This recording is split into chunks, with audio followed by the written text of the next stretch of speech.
আমি তোমাকে আবার চালিয়ে দেখাব। গ্রিসে মাখা মেকানিক যখন এই কথা বলল, শহরের সবচেয়ে ধনী মহিলা প্রিয়া শর্মা তার টাইটেনিয়াম হুইল চেয়ারে বসে জোরে হেসে উঠল। কিন্তু যখন সেই মেকানিক নিজের আসল পরিচয় দিল, তখন তার হাসি চিরকালের জন্য জমে গেল। প্রিয়া শর্মা তার ইটালিয়ান সিল্কের ব্লাউজে লাগানো হীরের ব্রোচটি ঠিকঠাক করে নিল। তখন তার ড্রাইভার রমেশ তার কাস্টম মেড টাইটেনিয়াম হুইল চেয়ারটি বার্মা অটো গ্যারেজের ভেতরে ঠেলে নিয়ে যাচ্ছিল। জায়গাটি থেকে পোড়া মোবিল অয়েল, ঘাম এবং সৎ পরিশ্রমের গন্ধ আসছিল। এই তিনটি জিনিসকেই সে তার ৪২ বছরের বিশেষাধিকারী জীবনে ঘৃণা করতে শিখেছিল। তার $১,০০০ লাল রঙের জুতো তার ক্রোম প্লেটেড ফুটরেস্টকে খুব সামান্যই স্পর্শ করছিল। মনে হচ্ছিল সে এই অবস্থাতেও মাটির মতো সাধারণ জিনিসের সাথে পুরোপুরি যুক্ত হতে অস্বীকার করছিল। ম্যাডাম শর্মা, রমেশ তার সেই চিরকালীন ক্ষমা প্রার্থনার সুরে বলল, যা তার সমস্ত কর্মচারীরা রপ্ত করে ফেলেছিল। আমার মনে আছে যে মার্সিডিজ অফিসিয়াল ওয়ার্কশপে আছে। এই জায়গাটি কেবল ততক্ষণ পর্যন্তই যখন আমরা জার্মানি থেকে আমদানিকৃত যন্ত্রাংশ না পেয়ে যাচ্ছি। আমি তোমার কোনো ব্যাখ্যা শুনতে আগ্রহী নই রমেশ, প্রিয়া তার দিকে না দেখিয়েই জবাব দিল। তার চোখ গ্যারেজটিকে এমন ঘৃণার সাথে দেখছিল যেন সে কোনো ডাস্টবিন পরিদর্শন করছে। শুধু এটা নিশ্চিত করো যে কেউ যেন নিজের নোংরা হাত দিয়ে আমার রোলস রয়েস ঘোস্ট স্পর্শ না করে, এবং আমি ৩০ মিনিটেরও কম সময়ে এই নোংরা জায়গা থেকে বাইরে বেরোতে চাই। বর্মা অটো গ্যারেজ একটি দোতলা ভবন ছিল, যার ইটের দেওয়ালগুলো একসময় সাদা ছিল, কিন্তু এখন সেগুলোতে সময় এবং কঠোর পরিশ্রমের দাগ লেগেছিল। ৩টি হাইড্রলিক লিফটে মেরামতের বিভিন্ন পর্যায়ে গাড়িগুলো রাখা ছিল, এবং ধাতুর সাথে ধাতুর ধাক্কা খাওয়ার শব্দ একটি ইন্ডাস্ট্রিয়াল সিম্ফনি তৈরি করছিল, যা প্রিয়ার কাছে পুরোপুরি জঘন্য লাগছিল। অনেক মেকানিক পূর্ণ একাগ্রতার সাথে কাজ করছিল। তাদের নীল ইউনিফর্ম তেল চিটচিটে হয়ে গিয়েছিল। তাদের চেহারায় রোদ এবং সততার সাথে জীবনযাপনের পরিশ্রমের ছাপ ছিল। কিন্তু প্রিয়াকে সবচেয়ে বেশি বিরক্ত জায়গাটি করছিল না, বরং সেখানে উপস্থিত থাকার সহজ সত্যটিই তাকে অস্থির করছিল। গত ৮ বছর আগে ঘোড়ায় চড়ার সময় একটি দুর্ঘটনার পর তার শিরদাঁড়া ভেঙে গিয়েছিল, এবং সে এই হুইলচেয়ারে সীমাবদ্ধ হয়ে পড়েছিল। প্রিয়া সাধারণ মানুষের সাথে কথা না বলার একটি নিখুঁত ব্যবস্থা তৈরি করে ফেলেছিল। তার কাছে একজন ড্রাইভার, ৩ জন ব্যক্তিগত সহকারী, একটি ব্যক্তিগত মেডিকেল টিম যা তার প্রাসাদে থাকত, এবং এটা নিশ্চিত করার জন্য যথেষ্ট টাকা ছিল যাতে পৃথিবী তার কাছে আসে, সেই পৃথিবীর কাছে নয়। শুভ সন্ধ্যা। আমরা আপনাকে কিভাবে সাহায্য করতে পারি? একটি পুরুষালী কণ্ঠ তার ঘৃণার চিন্তায় বাধা দিল। প্রিয়া উপরে তাকাল, এবং সে যা দেখল তা তার সমস্ত পূর্বধারণাকে সত্যি করে দিল। যে ব্যক্তি এগিয়ে আসছিল সে প্রায় ৩৫ বছর বয়সের একটি মেকানিক ছিল, যার হালকা লম্বা কালো চুল ছিল, ৩ দিনের দাড়ি যা তৎক্ষণাৎ শেভ করা দরকার ছিল, এবং একটি নীল ইউনিফর্ম যা এতটাই গ্রিসে মাখা ছিল যে মনে হচ্ছিল ওটা কখনো ওয়াশিং মেশিন দেখেনি। তার হাত ময়লায় ঢাকা ছিল, এবং সে তার বেল্টে একটি রেঞ্চ ঝুলিয়ে রেখেছিল, যেন ওটা কোনো তলোয়ার। কিন্তু প্রিয়াকে সবচেয়ে বেশি তার হাসিটি বিরক্ত করছিল। এটা অকৃত্রিম ছিল, উষ্ণ ছিল, এমন একটি হাসি যা বলছিল যে এই লোকটি বাস্তবে নিজের কাজ এবং জীবনকে উপভোগ করছে, যদিও সে স্পষ্টতই গরিব এবং অশিক্ষিত ছিল। তুমি মালিক? প্রিয়া সেই স্বরে জিজ্ঞাসা করল, যা সে কয়েক দশক ধরে নিখুঁত করে তুলেছিল। সেই স্বর যা এটা পরিষ্কার করে দেয় যে সে সামনের ব্যক্তিকে এমন কিছু মনে করে যা তাকে নিজের জুতোর নিচে লেগে থাকতে দেখেছে। আমি অর্জুন বর্মা। লোকটি নিজের হাত বাড়াল, এবং তারপর গ্রিস দেখে একটু লজ্জা পেয়েই হাতটি সরিয়ে নিল। দুঃখিত, এটা ঠিক নয়। হ্যাঁ, এটি আমার ওয়ার্কশপ। আমার বাবা এটি ৩০ বছর আগে প্রতিষ্ঠা করেছিলেন, এবং আমি এটি ৫ বছর আগে উত্তরাধিকার সূত্রে পেয়েছি। কত চমৎকার! প্রিয়া এই কথাটি এমনভাবে বলল যেন এটি বিষ ছিল। আমার বেন্টলের ইলেকট্রিক্যাল সিস্টেমে একটি ছোট সমস্যা আছে। আমি চাই তুমি ওটা তাড়াতাড়ি দেখো এবং আমরা চলে যাই, আর অন্য কোনো কিছুতে হাত দেবে না, বুঝেছ? বুঝেছি। অর্জুন মাথা নাড়াল, কিন্তু প্রিয়া তার চোখে অদ্ভুত কিছু দেখল। সেখানে সেই ভীতু অধীনতা ছিল না যা সে তার স্তরের লোকেদের কাছ থেকে আশা করত। অন্য কিছু ছিল, এমন কিছু যা প্রায় দয়ার মতো লাগছিল। এতে সে আরও বেশি রেগে গেল। অবশ্যই ম্যাডাম। অর্জুন সেই কালো রোলস রয়েস গোস্টের কাছে গেল, যা রমেশ সাবধানতার সাথে প্রবেশদ্বারে পার্ক করেছিল। আপনি কোনো বিশেষ লক্ষণগুলো লক্ষ্য করেছেন? আমি কিছু লক্ষ্য করিনি, প্রিয়া বিরক্ত হয়ে জবাব দিল। রমেশ দেখেছিল যে ড্যাশবোর্ডের আলোগুলো জ্বলছে নিভছে। আমি মেকানিক্যাল সমস্যাগুলো দেখার জন্য নিজেকে ছোট করি না, তার জন্য আমার কর্মচারী আছে। যখন অর্জুন রোলস রয়েসের হুড খুলল তখন প্রিয়া তার প্রতিটি নড়াচড়া পূর্ণ অবিশ্বাসের সাথে লক্ষ্য করছিল। তার হাত গ্রিস থাকা সত্ত্বেও এমন নির্ভুলতা এবং আত্মবিশ্বাসের সাথে চলছিল যা বছরের পর বছরের অভিজ্ঞতার পরিচয় দেয়। সে একটি ইলেকট্রনিক ডায়াগনস্টিক ডিভাইস কানেক্ট করল এবং ত্রুটির কোডগুলো পরীক্ষা করতে শুরু করল, যার একাগ্রতা প্রিয়াকে স্পষ্টতই রাগিয়ে দিচ্ছিল। এই লোকটির সাহস কি করে হয় যে যখন সেই উপস্থিত আছে তখন সে নিজের কাজে এত নিবিষ্ট থাকে? ম্যাডাম শর্মা, অর্জুন কয়েক মিনিট পর বলল। তার আওয়াজ শান্ত কিন্তু পেশাদার ছিল। সমস্যাটি যতটুকু মনে হচ্ছে তার চেয়ে অনেক বেশি জটিল। বডি কন্ট্রোল মডিউলে একটি থেকে থেকে হওয়া ত্রুটি আছে, যা অনেক সিস্টেমে শর্ট সার্কিট করছে। এটি তৎক্ষণাৎ বিপজ্জনক নয়, কিন্তু এটি বদলানোর প্রয়োজন আছে। আর এতে কত সময় লাগবে? প্রিয়া ক্রমবর্ধমান অস্থিরতার সাথে জিজ্ঞাসা করল। যদি আমি আজই যন্ত্রাংশ অর্ডার করি তবে এটি 1 সপ্তাহের মধ্যে চলে আসা উচিত। ইনস্টলেশনের কাজে প্রায় 4 ঘন্টা সময় লাগবে। 1 সপ্তাহ? প্রিয়া প্রায় চিৎকার করে উঠল।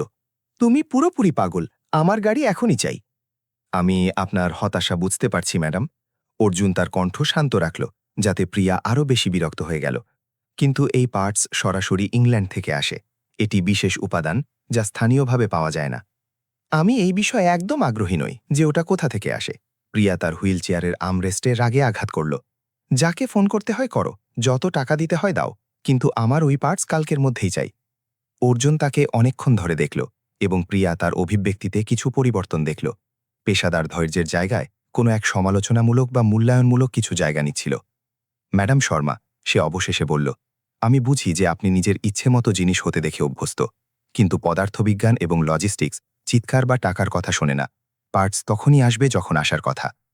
যে নীরবতা নেমে এলো তা এতটাই অস্বস্তিকর ছিল যে রমেশ, যে প্রিয়ার রাগের কথা জানত, সেও অজান্তেই এক ধাপ পিছিয়ে গেল।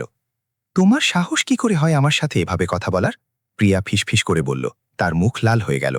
তুমি জানো আমি কে? হ্যাঁ, অর্জুন একটি শান্ত স্বরে জবাব দিল, যা যে কোনো চিৎকারের চেয়ে বেশি বিধ্বংসী ছিল।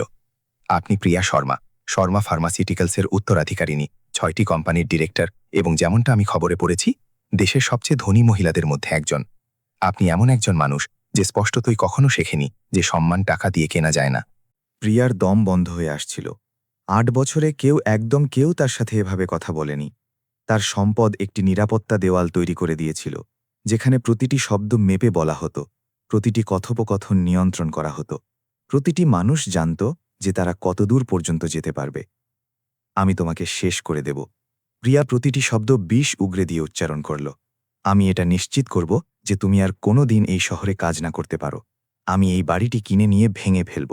আমি তোমার জীবনকে নরক বানিয়ে দেব। আপনি চেষ্টা করতে পারেন। অর্জুন কাঁধ ঝাঁকাল। ইঞ্জিনের দিকে ফিরে গিয়ে সে বলল, কিন্তু তাতে আপনার গাড়ির পার্টস তাড়াতাড়ি আসবে না। তখনই প্রিয়া কিছু একটা দেখতে পেল।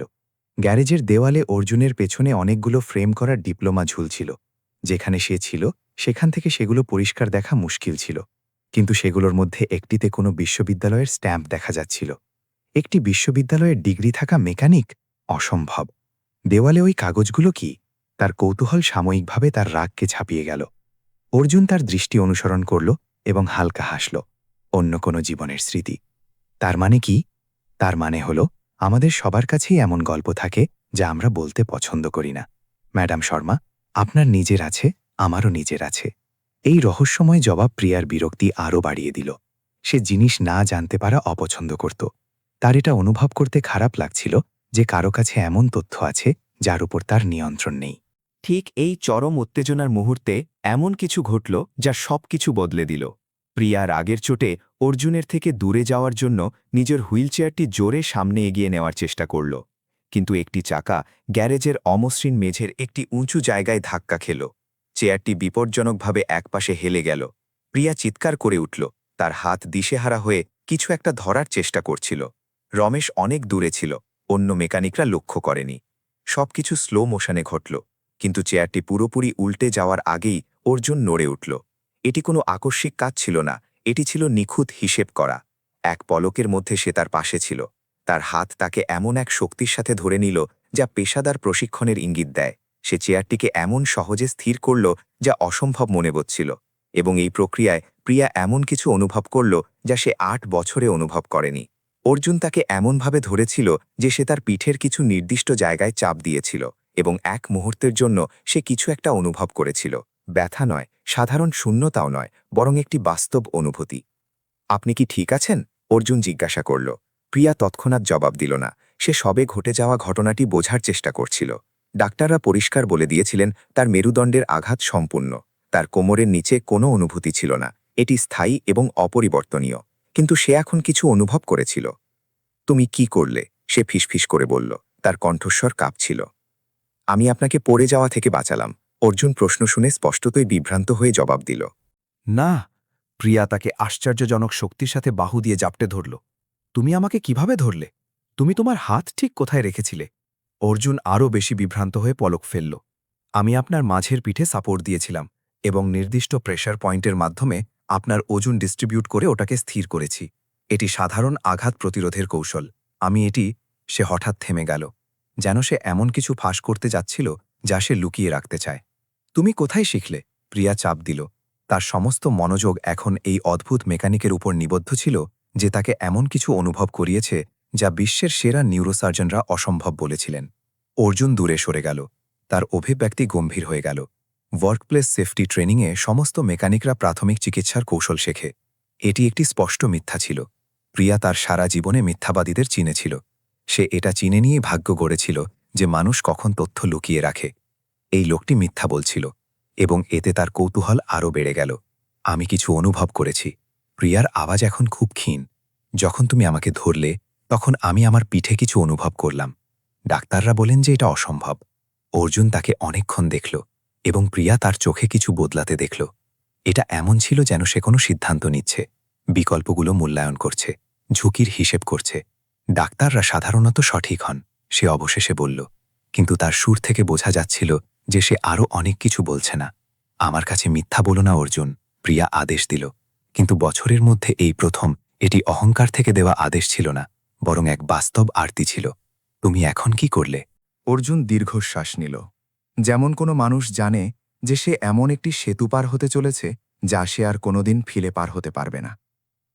ম্যাডাম শর্মা, সে ধীরে ধীরে শুরু করল, আমি কি আপনার আঘাত সম্পর্কে কিছু প্রশ্ন করতে পারি? একজন মেকানিক আমার আঘাত সম্পর্কে কেন জানতে চাইবে? প্রিয়া জবাব দিল, কিন্তু তার আওয়াজে বিষ কম ছিল।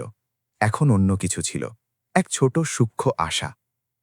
কারণ মেকানিক হওয়ার আগে অর্জুন গুরুত্বপূর্ণভাবে থামল। আমি আরও অনেক কিছু ছিলাম, আর সেই অনেক কিছু আমাকে কিছু প্যাটার্ন চিনতে শিখিয়েছে। আপনার আঘাতটি পুরোপুরি ক্লাসিফাইড ছিল? প্রিয়া ধীরে ধীরে মাথা নাড়াল। কমপ্লিট প্যারালিসিস, কোনো অনুভূতি নেই, কোনো মুভমেন্ট নেই, কোনো আশা নেই। আর ডাক্তাররা কি অবশিষ্ট নিউরোলজিক্যাল ফাংশনের জন্য পরীক্ষা করেছিলেন? প্রশ্নটি এতটাই নির্দিষ্ট এবং টেকনিক্যাল ছিল যে প্রিয়া তার শিরদাঁড়ায় এক শিহরণ অনুভব করল। বিদ্রূপের বিষয় হল সেই অংশে যেখানে তার কিছুই অনুভব করার কথা ছিল না। তুমি এই শব্দগুলো কিভাবে জানো? সে জিজ্ঞাসা করল। দয়া করে প্রশ্নের উত্তর দিন। হ্যাঁ, অনেক পরীক্ষা, এমআরআই, ইএমজি, ইভোকড পোটেনশিয়ালস, সবাই কমপ্লিট ইনজুরির কথা নিশ্চিত করেছিল। অর্জুন চিন্তিত হয়ে মাথা নাড়াল, যেন সে জটিল তথ্য প্রসেস করছে। তারপর সে এমন কিছু করল যা পুরোপুরি অপ্রত্যাশিত ছিল। সে তার চেয়ারের সামনে হাঁটু গেড়ে বসে পড়ল, এই সত্যটি পুরোপুরি অগ্রাহ্য করে যে তার আগে থেকেই নোংরা ইউনিফর্ম এখন গ্রিজ মাখা মেঝেতে আরও বেশি নোংরা হচ্ছে। ম্যাডাম শর্মা, সে এক গাম্ভীর্যের সাথে বলল, যা তার সাধারণ মেকানিকের চেহারার বিপরীত ছিল। আমি আপনাকে এমন কিছু বলতে যাচ্ছি যা আপনি হয়তো পাগলামি মনে করবেন। আপনি আমার উপর হাসতে পারেন, আপনি আমাকে আবার শেষ করে দেওয়ার হুমকি দিতে পারেন, কিন্তু আমাকে এটা বলতে হবে। প্রিয়া অপেক্ষা করতে লাগল। তার হৃৎস্পন্দন এমন তীব্রতার সাথে বইছিল যা সে বহু বছর অনুভব করেনি। আমি আপনাকে আবার চালিয়ে দেখাব। যে নীরবতা ছেয়ে গেল তা এতটাই পূর্ণ ছিল যে প্রিয়া গ্যারেজের ফ্লুরোসেন্ট লাইটের গুনগুন শব্দ শুনতে পাচ্ছিল। তারপর এক ঢেউয়ের মতো যা অবশেষে তীরে আছড়ে পড়ে, সে হাসতে শুরু করল। এটি কোনো নিয়ন্ত্রিত হাসি ছিল না, এটি ছিল এক উন্মাদ অট্টহাসি। সেই ধরনের হাসি যা তখন আসে যখন কোনো জিনিস এতটাই হাস্যকরভাবে অসম্ভব হয় যে মাথায় কোনো বিকল্প উত্তর থাকে না। তুমি, প্রিয়া হাসির চোটে কথা বলতে পারছিল না, তুমি একজন গ্রিসে মাখা মেকানিক যে ঠিকমতো কথা বলতে পারে না, সে সেটা করবে যা হার্ভার্ড, জনস হপকিন্স এবং এইমসের সেরা নিউরোসার্জনরা অসম্ভব বলেছিলেন? অর্জুন নড়ল না, সে জবাব দিল না। সে শুধু তাকে সেই শান্ত অভিব্যক্তির সাথে দেখছিল যা প্রিয়াকে গভীর থেকে অস্থির করে তুলছিল। এটি অবিশ্বাস্য। প্রিয়া হাসতে থাকল। চোখের জল তার গাল দিয়ে গড়িয়ে পড়ছিল। রমেশ, শুনলে তো? এই লোকটি ভাবছে সে আমাকে চালাতে পারবে। কিসের সাহায্যে? ইঞ্জিন অয়েল আর একটি রেঞ্জ দিয়ে। রমেশ খুব অস্বস্তিতে ছিল। সে জানত না তার বসের সাথে হাসবে নাকি সেই মেকানিককে সমর্থন করবে যে তাদের সাথে পেশাদার ব্যবহার করেছিল। কিন্তু অন্য মেকানিকরা শুনেছিল এবং হাসাল বা মজা করার বদলে তারা সবাই তাদের কাজ থামিয়ে দিয়েছিল। তারা অর্জুনকে এমনভাবে দেখছিল যা প্রিয়া বুঝতে পারছিল না। এটি মজা বা অবিশ্বাস ছিল না, এটি ছিল কোনো এক শেয়ার্ড নলেজের প্রতি সম্মান যা সে বোঝেনি। আমার হয়ে গেছে। প্রিয়া অবশেষে তার চোখের জল মুছে নিজের হাসিকে নিয়ন্ত্রণ করল। আজকের জন্য অনেক বিনোদন হল। রমেশ, চলো আমরা অন্য কোনো ওয়ার্কশপ খুঁজে নেব। আমি এটা প্রমাণ করতে পারি, অর্জুন শান্তভাবে বলল। প্রিয়া যাওয়ার জন্য ঘোড়ার মাঝপথে থেমে গেল। দুঃখিত, আমি আপনাকে প্রমাণ করতে পারি যে আপনার মেরুদণ্ডে অবশিষ্ট নিউরোলজিক্যাল অ্যাক্টিভিটি আছে, এখানেই, এখনই, কোনো বড় চিকিৎসা সরঞ্জাম ছাড়াই। এই দাবির পূর্ণ নির্ভীকতা প্রিয়াকে এক মুহূর্তের জন্য হতবাক করে দিল। তারপর তার অভিব্যক্তিতে কিছু একটা বদলে গেল। এটি ছিল কৌতূহল, যা সেই নিষ্ঠুরতার সাথে মিশেছিল যখন কেউ অন্য কাউকে শোচনীয়ভাবে ব্যর্থ হতে দেখতে চায়। ঠিক আছে, সে এক হাসির সাথে বলল, যা তার চোখ পর্যন্ত পৌঁছাল না।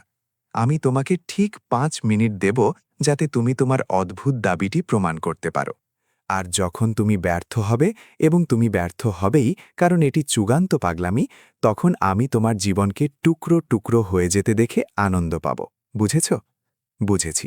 অর্জুন মাথা নাড়াল। আমি কি আপনার পিঠে হাত দিতে পারি? আমার কিছু ম্যানুয়াল ইভ্যালুয়েশন করার প্রয়োজন আছে। প্রিয়া ইতস্তত করল।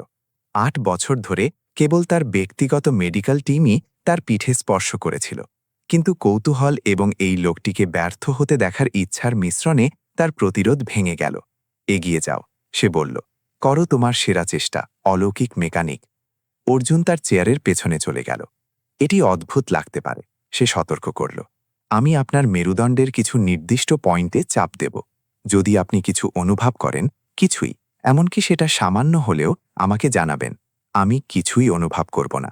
প্রিয়া পূর্ণ নিশ্চয়তার সাথে জবাব দিল, কারণ অনুভব করার মতো কিছুই নেই। অর্জুন শুরু করল।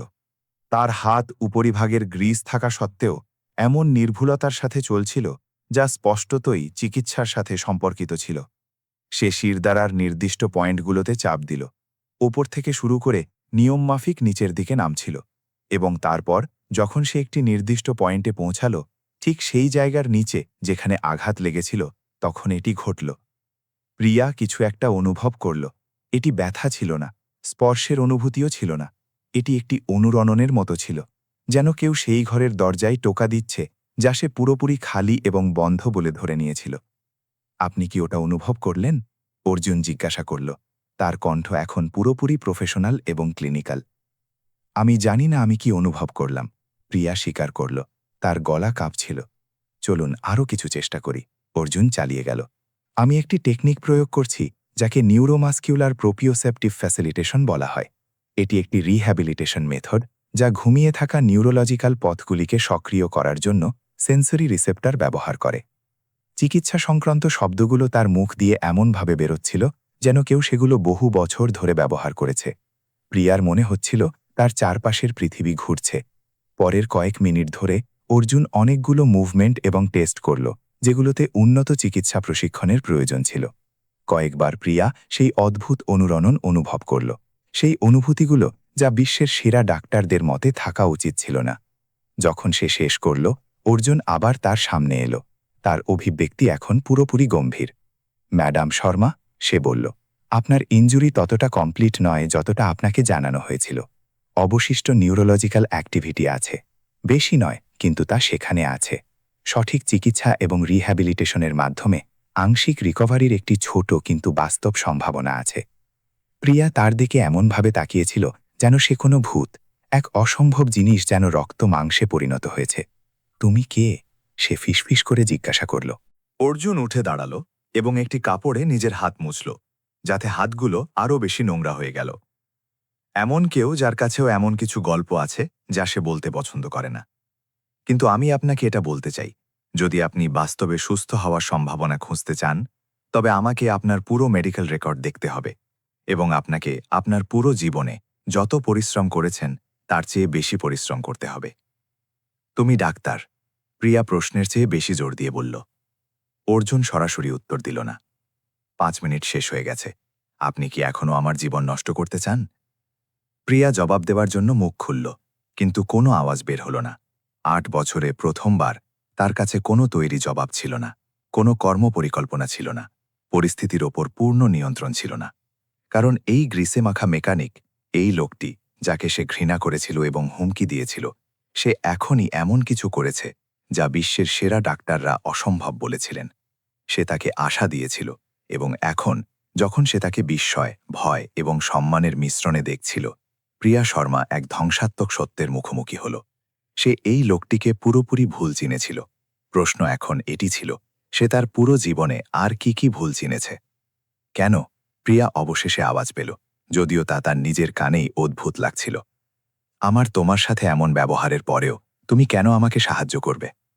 অর্জুন ম্লান হেসে বলল, কারণ আপনার বিপরীত ম্যাডাম শর্মা, আমি মানুষের মূল্যের বিচার তাদের ব্যাংক অ্যাকাউন্ট বা খারাপ দিনে তাদের ব্যবহারের ওপর ভিত্তি করে করি না। আমি তাদের বদলে যাওয়ার ক্ষমতা দিয়ে বিচার করি। শব্দগুলো গ্যারেজের বাতাসে এক কোমল কিন্তু বিধ্বংসী অভিযোগের মতো ঝুলে রইল। প্রিয়া সেই মুহূর্তে জানল যে তার জীবন চিরকালের জন্য বদলে গিয়েছে, শুধু সে এখনও জানত না কতটা। পরের 3 দিন প্রিয়া শর্মার জীবনের সবচেয়ে উদ্ভুত দিন ছিল। গ্যারেজে সাক্ষাতের পর সে পুরোপুরি নীরবতায় নিজের প্রাসাদে ফিরে গিয়েছিল। রমেশের চিন্তিত প্রশ্নগুলোকে উপেক্ষা করে সে নিজেকে নিজের স্টাডি রুমে বন্দি করে নিয়েছিল। উচ্চ ছাদ এবং প্যানোরামিক ভিউ সমৃদ্ধ এক জানলা, যেখান থেকে শহরের দৃশ্য দেখা যেত, যার উপর কার্যত তার মালিকানা ছিল, কিন্তু যা তাকে সেই মুহূর্তে সবচেয়ে দূরবর্তী মনে হচ্ছিল। তার মহগুনি ডেস্কে তার ল্যাপটপ রাখা ছিল এবং স্ক্রিনে একসঙ্গে 3টি ডিজিটাল মেডিকেল ফাইল খোলা ছিল। সেগুলো তার গত 8 বছরের রেকর্ড ছিল। ডজন ডজন এমআরআই, বিশ্বখ্যাত নিউরোসার্জনদের রিপোর্ট, সব এক বিধ্বংসী সিদ্ধান্তে পৌঁছেছিল, কমপ্লিট ইনজুরি, পার্মানেন্ট। কিন্তু সে কিছু একটা অনুভব করেছিল, সেই অদ্ভুত অনুরণন যা অর্জুন তার হাতের স্পর্শে তৈরি করেছিল। তার চোখের মধ্যে এমন কিছু দেখেছিল যা দামি ডাক্তারদের কাছে কখনো দেখেনি। তার ব্যক্তিগত ফোনটি ভাইব্রেট হল, যা কেবল 5 জন লোক জানত। এটি তার ব্যক্তিগত সহকারী মার্গেটের ফোন। ম্যাডাম শর্মা, আমি অর্জুন বর্মার ব্যাপারে দারুণ কিছু পেয়েছি। প্রিয়া সোজা হয়ে বসল। বলো। পাবলিক রেকর্ডে খুব বেশি কিছু নেই। গ্যারেজটি 5 বছর ধরে তার নামে আছে। তবে আমি পুরনো খবরের কাগজের ফাইলে কিছু পেয়েছি। 10 বছর আগে সেন্ট্রাল ইউনিভার্সিটি হাসপাতালে একজন ডক্টর অর্জুন বর্মা ছিলেন। তিনি নিউরোসার্জারি রেসিডেন্ট ছিলেন। নোটস অনুযায়ী তিনি ছিলেন অন্যতম মেধাবী। প্রিয়ার হার্টবিট বেড়ে গেল। আর তারপর তিনি নিখোঁজ হয়ে যান। তিনি তার রেসিডেন্সি প্রোগ্রামের মাঝপথেই ছেড়ে যান। কোনো আনুষ্ঠানিক ব্যাখ্যা নেই। মনে হচ্ছে যেন তিনি ডাক্তার হওয়া ছেড়ে দিয়ে মেকানিক হওয়ার সিদ্ধান্ত নিলেন। কেউ এমনটা কেন করবে? প্রিয়া নিজের মনেই বিড়বিড় করল। আমি এখনও তদন্ত করছি। তবে ম্যাডাম, আরও একটি কথা আছে। আমি 9 বছর আগের একটি লেখা পেয়েছি। অর্জুন বর্মার বাবা জয়দেব বর্মার এক ভয়াবহ দুর্ঘটনা হয়েছিল। তিনি কয়েক সপ্তাহ কোমায় ছিলেন। সেখানে উল্লেখ আছে যে তার ছেলে তার দেখাশোনার জন্য সবকিছু ছেড়ে দিয়েছিল। সবকিছু এবার পরিষ্কার হতে লাগল। এক মেধানী নিউরোসার্জন যে নিজের অসুস্থ বাবার জন্য ক্যারিয়ার ছেড়ে দেয়। এক মানুষ যার কাছে জ্ঞান এবং দক্ষতা ছিল, কিন্তু সে পুরোপুরি আলাদা এক জীবন বেছে নিয়েছিল। মার্গেট, গাড়ি তৈরি করো, আমরা গ্যারেজে যাচ্ছি। আপনি নিশ্চিত ম্যাডাম? আমি ভেবেছিলাম আপনি আর ওখানে যাবেন না। আমি মত বদলেছি। আর মার্গেট, আরও গভীরে তদন্ত করো। আমি জানতে চাই 9 বছর আগে আসলে কি হয়েছিল। 2 ঘন্টা পর প্রিয়া আবার বর্মা অটো গ্যারেজে এলো। কিন্তু এবার তার ব্যবহার আলাদা ছিল।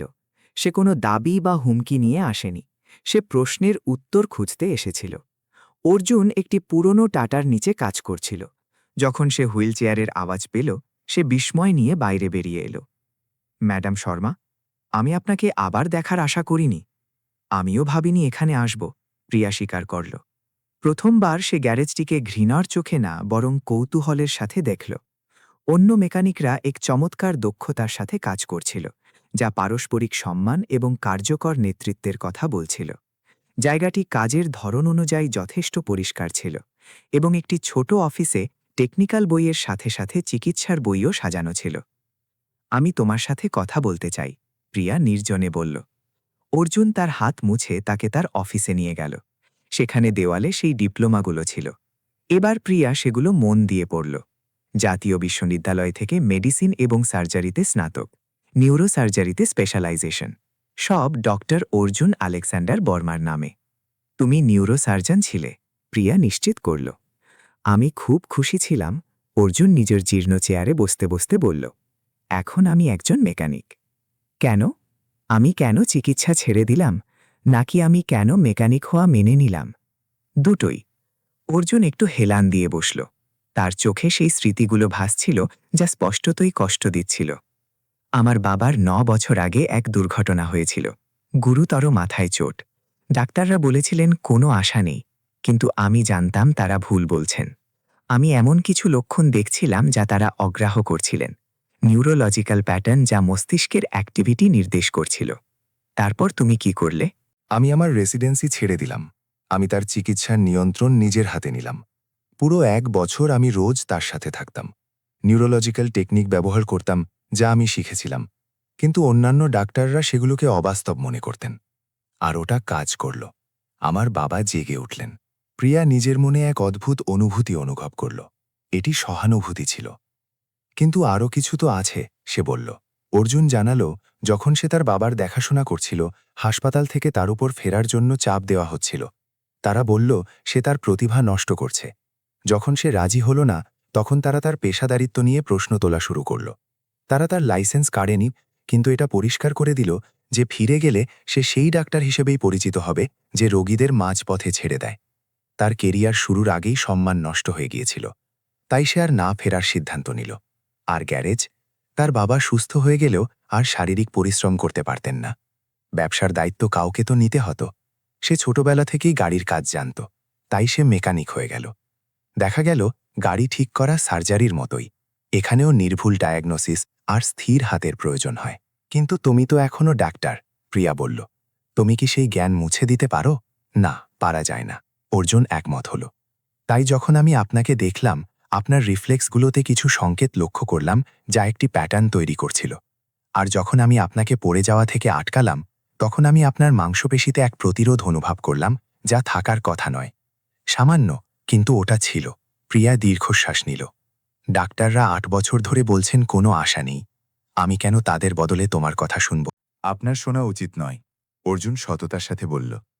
অন্তত প্রমাণ ছাড়া তো নয়। তাই যদি আপনি গুরুত্ব দিয়ে বিবেচনা করতে চান, আমাদের একটি পূর্ণ ইভ্যালুয়েশন করতে হবে। আমি অফিসিয়াল যন্ত্রপাতি ব্যবহার করতে পারব না, আমি সেই অধিকার হারিয়েছি। কিন্তু আমি ম্যানুয়াল পদ্ধতি জানি, যা আধুনিক টেস্টের মতোই নির্ভুল। আর যদি তুমি দেখো যে সুস্থ হওয়ার সম্ভাবনা আছে, তবে কি হবে? তবে আমি একটি রিহ্যাবিলিটেশন প্রোগ্রাম ডিজাইন করব। এটি খুব কষ্টকর হবে, বেদনাদায়ক হবে, এবং কোনো গ্যারান্টি নেই। আপনি মাসের পর মাস কাজ করেও কেবল সামান্য অনুভূতি ফিরে পেতে পারেন, বা অনেক কিছু ফিরে পেতে পারেন। যতক্ষণ চেষ্টা না করছি, জানা যাবে না। প্রিয়া তাকে অনেকক্ষণ দেখল। এই মানুষটি নিজের বাবার জন্য এক উজ্জ্বল ক্যারিয়ার বিসর্জন দিয়েছে। সে সহকর্মীদের অবজ্ঞা সহ্য করেছে, কারণ সে এমন কিছুতে বিশ্বাস করত যা অন্যরা অসম্ভব ভাবত। একটি জিনিস তোমাকে বুঝতে হবে, প্রিয়া ধীরে ধীরে বলল। 8 বছর ধরে আমি এই পরিস্থিতির সাথে মানিয়ে নিয়ে এক জীবন গড়েছি। আমি কিছু সীমাবদ্ধতা মেনে নিয়েছি। যদি তুমি আমাকে আশা দাও এবং সেই আশা মিথ্যা প্রমাণিত হয়, তবে আমি শুধু শারীরিকভাবে নয়, মানসিকভাবেও শেষ হয়ে যাব। আমি জানি, অর্জুন মাথা নাড়াল। আশা হল শিরদাঁড়ায় চোট পাওয়া যে কোনো ব্যক্তির জন্য সবচেয়ে বিপজ্জনক আবেগ। তাই আমি কোনো অলৌকিক ঘটনার প্রতিশ্রুতি দিচ্ছি না। আমি শুধু সততা এবং আমার সর্বোচ্চ চেষ্টার প্রতিশ্রুতি দিচ্ছি।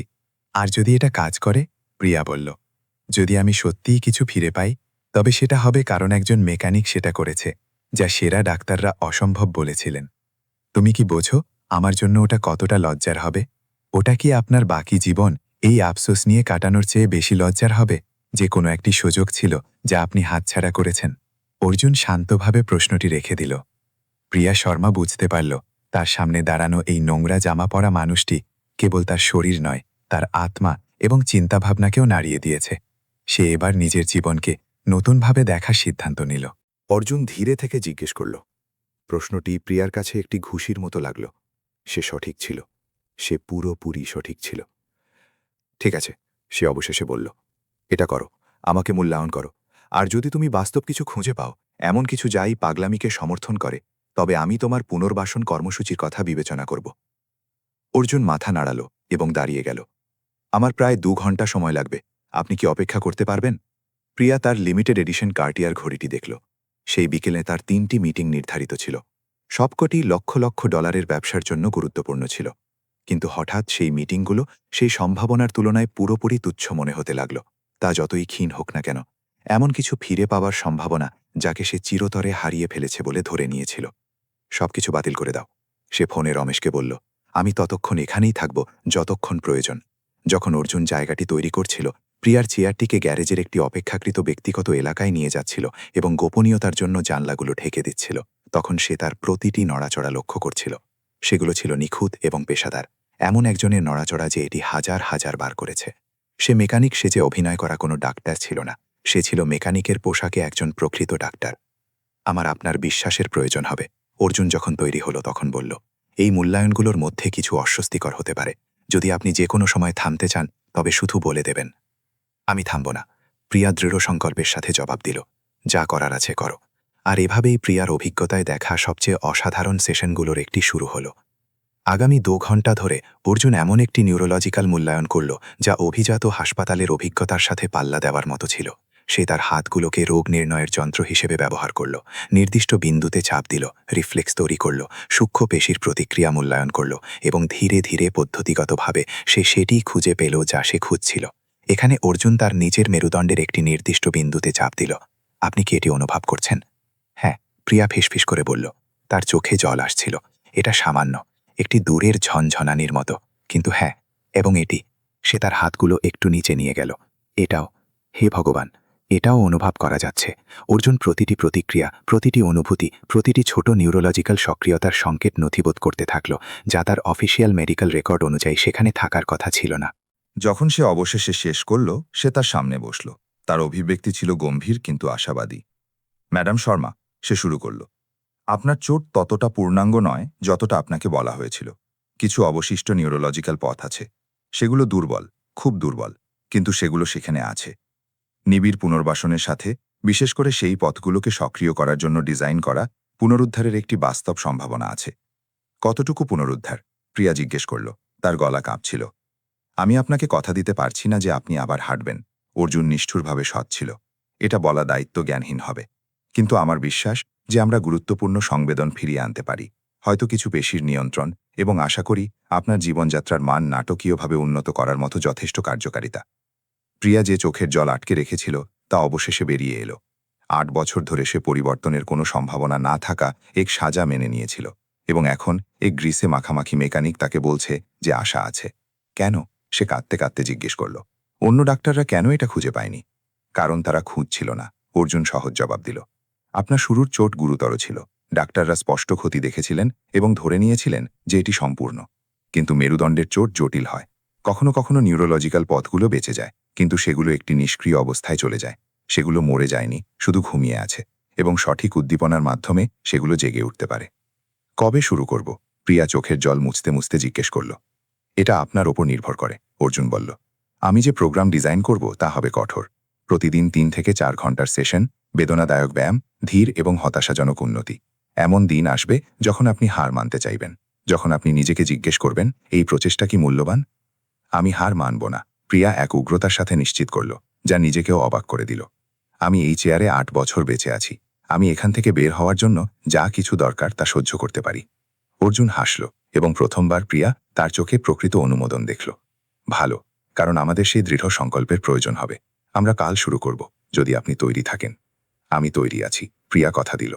সেই রাতে যখন রমেশ তাকে তার প্রাসাদে ফিরিয়ে নিয়ে যাচ্ছিল, প্রিয়া জানলা দিয়ে সেই শহরটিকে দেখল যাকে সে খুব ভালো করে চিনত, কিন্তু যা হঠাৎ পুরোপুরি আলাদা লাগতে শুরু করল। পৃথিবী বদলায়নি, সে বদলে গিয়েছিল। 8 বছর ধরে সে তার প্রতিবন্ধকতাকে ঢাল এবং অস্ত্র হিসেবে ব্যবহার করেছিল, নিজেকে বিচ্ছিন্ন করার বাহানা হিসেবে, নিজের নিষ্ঠুরতাকে সঠিক প্রমাণ করার জন্য, সবাইকে দূরে রাখার জন্য। কিন্তু এই জাদুকরী হাত এবং এক গোপন অতীত থাকা মেকানিক তাকে যে কোনো হুমকির চেয়ে বড় এক বিপজ্জনক জিনিস উপহার দিয়েছিল, সম্ভাবনা। এবং প্রিয়া শর্মা, সেই নারী যে সাম্রাজ্য নিয়ন্ত্রণ করত কিন্তু নিজের শরীরকে নিয়ন্ত্রণ করতে পারত না, এখন এক বিধ্বংসী সত্যের মুখোমুখি হতে চলেছিল। কারণ হাঁটার ক্ষমতা ফিরে পাওয়া মানে হবে সেই সমস্ত কারণের মুখোমুখি হওয়া যেগুলোর জন্য সে প্রথমবার চেষ্টা করা ছেড়ে দিয়েছিল। পরের দিন ভোরে প্রিয়াকে জাগা অবস্থায় পাওয়া গেল। সে ঘুমায়নি। সে সারা রাত তার ঘরের ছাদের দিকে তাকিয়ে কাটিয়েছে। যা কিছু শুরু হতে চলেছে তা অনুভব করছিল। সকাল 6টার সময় যখন তার ব্যক্তিগত নার্স রোজা, যে 3 বছর ধরে তার জন্য কাজ করছিল, সাধারণ সকালের রুটিনের জন্য ভেতরে এলো, তখন প্রিয়া আগে থেকেই খালার পোশাকে তৈরি ছিল, যা সে বিশেষভাবে এই অনুষ্ঠানের জন্য অর্ডার করেছিল। ম্যাডাম শর্বা, রোজা, একজন মধ্যবয়সী মহিলা, প্রকৃতপক্ষেই আশ্চর্য লাগছিল। আপনি কি এত তাড়াতাড়ি বাইরে যাচ্ছেন? আমি গ্যারেজে যাচ্ছি, প্রিয়া নিখুঁতভাবে নিজের হাতে ক্রিম লাগাতে লাগাতে জবাব দিল। আর রোজা, আমার ব্যায়ামের ঘরটি তৈরি করা দরকার। এখন তার একটি অন্য ব্যবহার হতে চলেছে। প্রিয়ার প্রাসাদের ব্যায়ামের ঘরটি 200 বর্গমিটারের জায়গা ছিল, যা দেশের সেরা ফিজিওথেরাপিস্টদের দ্বারা ডিজাইন করা হয়েছিল এবং তারপর 6 মাসের হতাশাজনক প্রচেষ্টার পর পরিত্যক্ত হয়েছিল। এতে অত্যাধুনিক পুনর্বাসন সরঞ্জাম ছিল, যা এখন আশার ভূতের মতো চাদরে ঢাকা ছিল। আপনি কি নিশ্চিত? রোজা ধীরে থেকে জিজ্ঞেস করল। সে সেই 6টি বিধ্বংসী মাসের সময় উপস্থিত ছিল, যখন প্রিয়া প্রতিটি প্রচলিত চিকিৎসার চেষ্টা করেছিল এবং সব ব্যর্থ হয়েছিল। সে ব্যথা, হতাশা এবং শেষ পর্যন্ত হাল ছেড়ে দেওয়া দেখেছিল। আমি কোনো কিছুর ব্যাপারে এর চেয়ে বেশি নিশ্চিত কখনো ছিলাম না। প্রিয়া এমন এক দৃঢ়তার সাথে জবাব দিল যে রোজা অজান্তেই পিছিয়ে গেল। অর্জুনের গ্যারেজ আনুষ্ঠানিকভাবে 8টার সময় খুলত, কিন্তু প্রিয়া 7টার সময় পৌঁছে গেল। অর্জুন আগে থেকেই সেখানে ছিল, যা তাকে অবাক করল না। এই লোকটির মধ্যে এমন কিছু ছিল যা বুঝিয়ে দেয় যে কঠোর পরিশ্রম তার দায়বদ্ধতা নয়, বরং প্রকৃতি ছিল। আপনি তাড়াতাড়ি চলে এসেছেন। অর্জুন 2টি কাপ কফি নিয়ে তার অফিস থেকে বেরোতে বেরোতে মন্তব্য করল। সে একটি প্রিয়াকে দিল, যে এমন এক আশ্চর্যের সাথে তা গ্রহণ করল যা সে লুকাতে পারল না। তার দুনিয়ায় মানুষ তার সেলা করত, তাকে কফি অফার করত না। আমি শুরু করতে চেয়েছিলাম, প্রিয়া স্বীকার করল। আমি একটি দিনও আর নষ্ট করতে চাই না। অর্জুন অনুমোদনের সাথে মাথা নাড়াল। ভালো, কারণ আমি আপনাকে যা করতে বলতে চলেছি তা আপনার সেই সমস্ত সীমাকে চ্যালেঞ্জ করবে যা আপনি ধরে নিয়েছেন। সে তার চেয়ারটিকে গ্যারেজের একটি অংশে নিয়ে গেল, যা রাতারাতি পুরোপুরি বদলে দেওয়া হয়েছিল। যেখানে আগে যন্ত্রপাতি এবং গাড়ির অংশ ছিল, সেখানে এখন একটি পেশাদার ব্যায়ামের ম্যাট, রেজিস্ট্যান্স ব্যান্ড এবং এমন অনেক সরঞ্জাম ছিল যা প্রিয়া নিজের পরিত্যক্ত ব্যায়ামের ঘর থেকে চিনতে পারল। তুমি কি এসব গত রাতে করেছ? সে সত্যিই অভিভূত হয়ে জিজ্ঞেস করল। আমার মেকানিকদের সাহায্যে, অর্জুন জবাব দিল। তারা জানে আমি ঠিক করছি। বাস্তবে তাদের মধ্যে 2 জন গত কয়েক বছরে আমার সাথে এই ধরনের মামলায় কাজ করেছে। এই ধরনের মামলা? আপনি 17তম, অর্জুন স্বীকার করল। এমন রোগী যাদের অন্য ডাক্তাররা অসাধ্য ঘোষণা করেছিলেন, যারা কোনো না কোনোভাবে এই গ্যারেজ পর্যন্ত নিজেদের রাস্তা খুঁজে পেয়েছেন। সবাই সফল হয়নি, কিন্তু প্রায় 60% কোনো না কোনো পর্যায়ে পুনরুদ্ধারের অভিজ্ঞতা পেয়েছে। এই রহস্য উন্মোচন প্রিয়াকে মুহূর্তের জন্য নির্বাক করে দিল। এই লোকটি একটি মেকানিক গ্যারেজ থেকে গোপনে চিকিৎসার চমৎকার করে আসছিল। সেই মানুষদের সাহায্য করছিল যাদের অফিসিয়াল চিকিৎসা ব্যবস্থা ছেড়ে দিয়েছিল। তুমি এটা আনুষ্ঠানিকভাবে কেন করো না? সে জিজ্ঞেস করল। এখানে কেন লুকিয়ে থাকো? কারণ চিকিৎসা ব্যবস্থা এমন সব জিনিসের দাবি করে যা আমি দিতে পারি না বা দিতে চাই না। অর্জুন জায়গাটি তৈরি করতে করতে জবাব দিল। এটি সেই প্রমাণপত্রের দাবি করে যা থেকে আমাকে অন্যায়ভাবে বঞ্চিত করা হয়েছিল। এটি এমন দাম নেওয়ার দাবি করে যা আমার বেশিরভাগ রোগী কখনো দিতে পারবে না।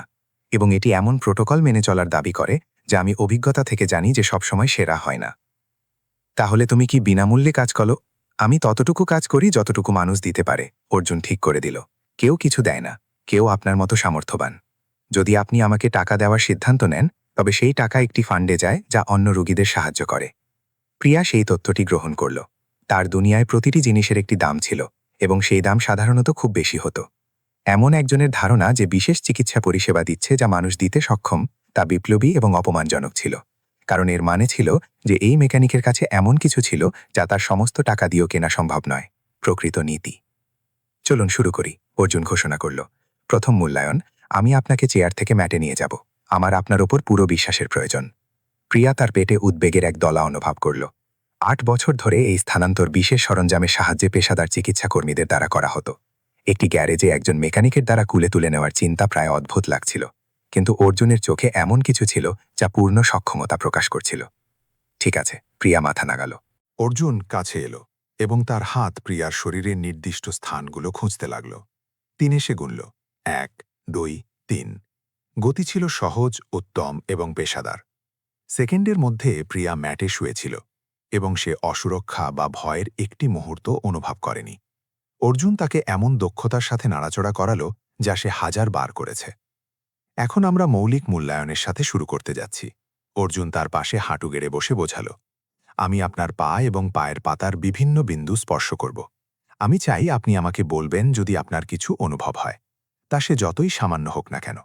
অনুমান করবেন না, ধরে নেবেন না, শুধু রিপোর্ট করুন যা আপনি সত্যি অনুভব করছেন।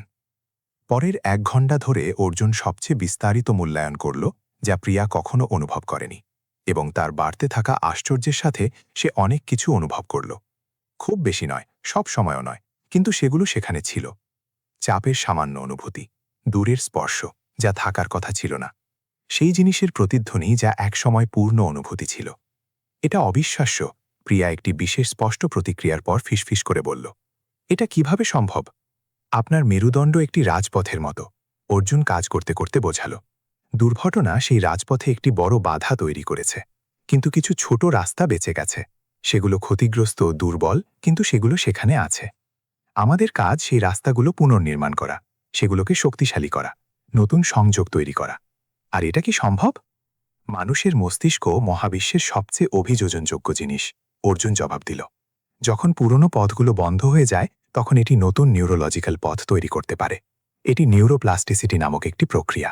প্রচলিত চিকিৎসা এটি স্বীকার করে, কিন্তু সাধারণত এর শক্তিকে কমিয়ে দেখে। যখন মূল্যায়ন শেষ হল তখন অর্জুন প্রিয়াকে বসতে সাহায্য করল। তার অভিব্যক্তি গম্ভীর কিন্তু আশাবাদী ছিল। ঠিক আছে, সে বলল, এখানে কোনো ফিল্টার ছাড়া সত্যটি হল, আপনার শুরুতে যতটা ভাবা হয়েছিল তার চেয়ে বেশি অবশিষ্ট নিউরোলজিক্যাল সক্রিয়তা আছে। এটা ভালো খবর। খারাপ খবর হলো এই যে কাজ ফিরে পাওয়ার জন্য এমন পরিশ্রমের প্রয়োজন হবে যা সম্ভবত আপনার জীবনে করা অন্য যে কোনো কিছুর চেয়ে বেশি নিবিড়। আমাকে বলো আমাকে কি করতে হবে? প্রিয়া কোনো দ্বিধা ছাড়াই জবাব দিল, আমরা নিবিড় ফিজিক্যাল থেরাপির সাথে সাথে নিউরোভ্যাসকুলার ইলেকট্রিক্যাল স্টিমিউলেশন দিয়ে শুরু করব। প্রতিদিন 3 ঘন্টা, সপ্তাহে 6 দিন। ব্যায়ামগুলো বেদনাদায়ক হবে, আপনার শরীর প্রতিবাদ করবে, আপনি হার মানতে চাইবেন। আমি হার মানব না, প্রিয়া নিশ্চিত করল। অর্জুন তাকে অনেকক্ষণ ধরে দেখল। আরও একটি জিনিস আছে যা আপনার বোঝার প্রয়োজন। এই প্রক্রিয়া কেবল শারীরিক নয়, আপনাকে সেই আবেগগত কারণগুলোর মুখোমুখি হতে হবে যেগুলোর জন্য আপনার শরীর এই অবস্থার সাথে আটকে আছে। এর মানে কি? এর মানে হল, কখনো কখনো শরীর এমন অবস্থা বজায় রাখে কারণ তা একটি মনস্তাত্ত্বিক উদ্দেশ্য পূরণ করে। আমি এটা বলছি না যে আপনার চোট বাস্তব নয়, কিন্তু আমি বলছি যে পুনরুদ্ধারের জন্য আপনাকে এটা খুঁজে বের করতে হবে যে আপনার ভেতরের একটি অংশ কেন ঠিক হওয়ার বিরোধিতা করছে। এই পরামর্শ প্রিয়াকে শুরুতে রাগান্বিত করল। তুমি কি বলছো যে এটা মনস্তাত্ত্বিক যে আমি এই চেয়ারে থাকা বেছে নিচ্ছি? না প্রিয়া, অর্জুন শান্তভাবে জবাব দিল। আমি বলছি যে মন এবং শরীর এমনভাবে যুক্ত যা পশ্চিমা চিকিৎসা এখন বুঝতে শুরু করেছে, এবং প্রকৃত চিকিৎসার জন্য উভয়কেই সম্বোধন করা প্রয়োজন। প্রিয়া তর্ক করতে চাইল, সে নিজের অবস্থার পক্ষ নিতে চাইল, কিন্তু যেভাবে অর্জুন বলেছিল তা তাকে থামতে বাধ্য করল। 8 বছর ধরে সে তার চেয়ারকে ঢাল হিসেবে ব্যবহার করেছিল, নিজের চারপাশে সবকিছু নিয়ন্ত্রণ করার বাহানা হিসেবে, মানুষকে দূরে রাখার জন্য, আঘাতের জবাবে নিজের নিষ্ঠুরতাকে সঠিক প্রমাণ করার জন্য। কি হবে যদি তার একটি অংশ সত্যি এই অবস্থার সাথে আটকে থাকে, কারণ এটি তাকে এক বিকৃত উপায়ে শক্তি দিচ্ছিল? ঠিক আছে, সে অবশেষে বলল। তার গলা নরম ছিল, আমি শারীরিক এবং আবেগগত কাজ করব। অর্জুন হাসল।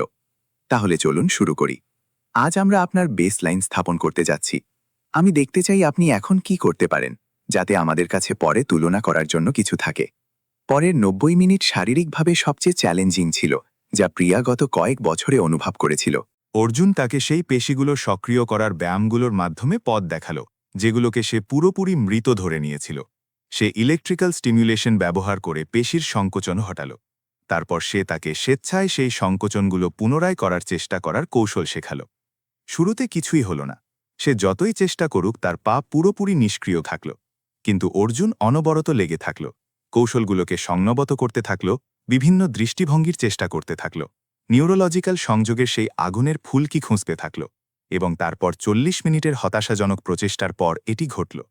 প্রিয়া পুরো একাগ্রতার সাথে নিজের ডান পায়ের আঙুলের ওপর ধ্যান কেন্দ্রীভূত করছিল, যেমনটা অর্জুন তাকে নির্দেশ দিয়েছিল। সেটিকে নাড়ানোর চেষ্টা করছিল। সে দুর্ঘটনার পর প্রথম বছরগুলোর সময় এটি হাজার হাজার বার চেষ্টা করেছিল, সব সময় কোনো ফল ছাড়াই। কিন্তু এইবার অর্জুনের ইলেকট্রিক্যাল স্টিমিউলেশন এবং তার নিজের দৃঢ় ধ্যানের সংমিশ্রণে সে কিছু অসম্ভব লক্ষ্য করল। তার আঙুলটি নড়ল। এটি বড় কোনো নড়াচড়া ছিল না, বড়জোর 1 মিলিমিটার হয়তো তার চেয়েও কম, কিন্তু সেটি নড়ল। হে ভগবান! প্রিয়া চিৎকার করে উঠল। তার চোখে সাথে সাথে জল চলে এলো। এটা নড়েছে, আমার আঙুল নড়েছে। অর্জুন কাছাকাছি ঝুঁকে পড়ল, মন দিয়ে দেখল। আরও একবার চেষ্টা করো। প্রিয়া তার সমস্ত মনোযোগ, সমস্ত ইচ্ছাশক্তি সেই আঙুলের ওপর কেন্দ্রীভূত করল, এবং ধীরে ধীরে যন্ত্রণাদায়কভাবে সেটি আবার নড়ল। এইবার একটু বেশি পরিষ্কার। হ্যাঁ, অর্জুন তার সাথে উদযাপন করল। একটি প্রকৃত হাসি তার মুখকে উজ্জ্বল করছিল। ব্যাস এটাই সেই সংযোগ যা আমাদের খুঁজে পাওয়ার প্রয়োজন ছিল। প্রিয়া এখন প্রকাশ্যে কাঁদছিল। 8 বছরের হতাশা চোখের জলে ধুয়ে যাচ্ছিল, যা ছিল অর্ধেক স্বস্তি এবং অর্ধেক পূর্ণ আতঙ্ক। কারণ যদি এটি সম্ভব হয়, যদি সে সত্যিই কাজ ফিরে পেতে পারে, তবে এর মানে হল তাকে যা কিছু বলা হয়েছিল তা মিথ্যে ছিল। এর মানে হল সে 8 বছর এমন এক সাজা মেনে নিয়ে কাটিয়েছে যা হয়তো তাকে মেনে নিতে হতো না। এটা আপনার ভুল নয়, অর্জুন ধীরে থেকে বলল, যেন সে তার মনের কথা পড়তে পারছে। ডাক্তাররা তাদের কাছে থাকা তথ্যের ভিত্তিতে কাজ করেছিলেন। তারা নিজেদের সেরাটা চেষ্টা করেছিলেন, কিন্তু কখনো কখনো সেরাটাই যথেষ্ট হয় না। যখন সেশন শেষ হল, তখন অর্জুন সেই একই পেশাদার যত্নের সাথে প্রিয়াকে আবার তার চেয়ারে বসালো, যা সে আগে দেখিয়েছিল।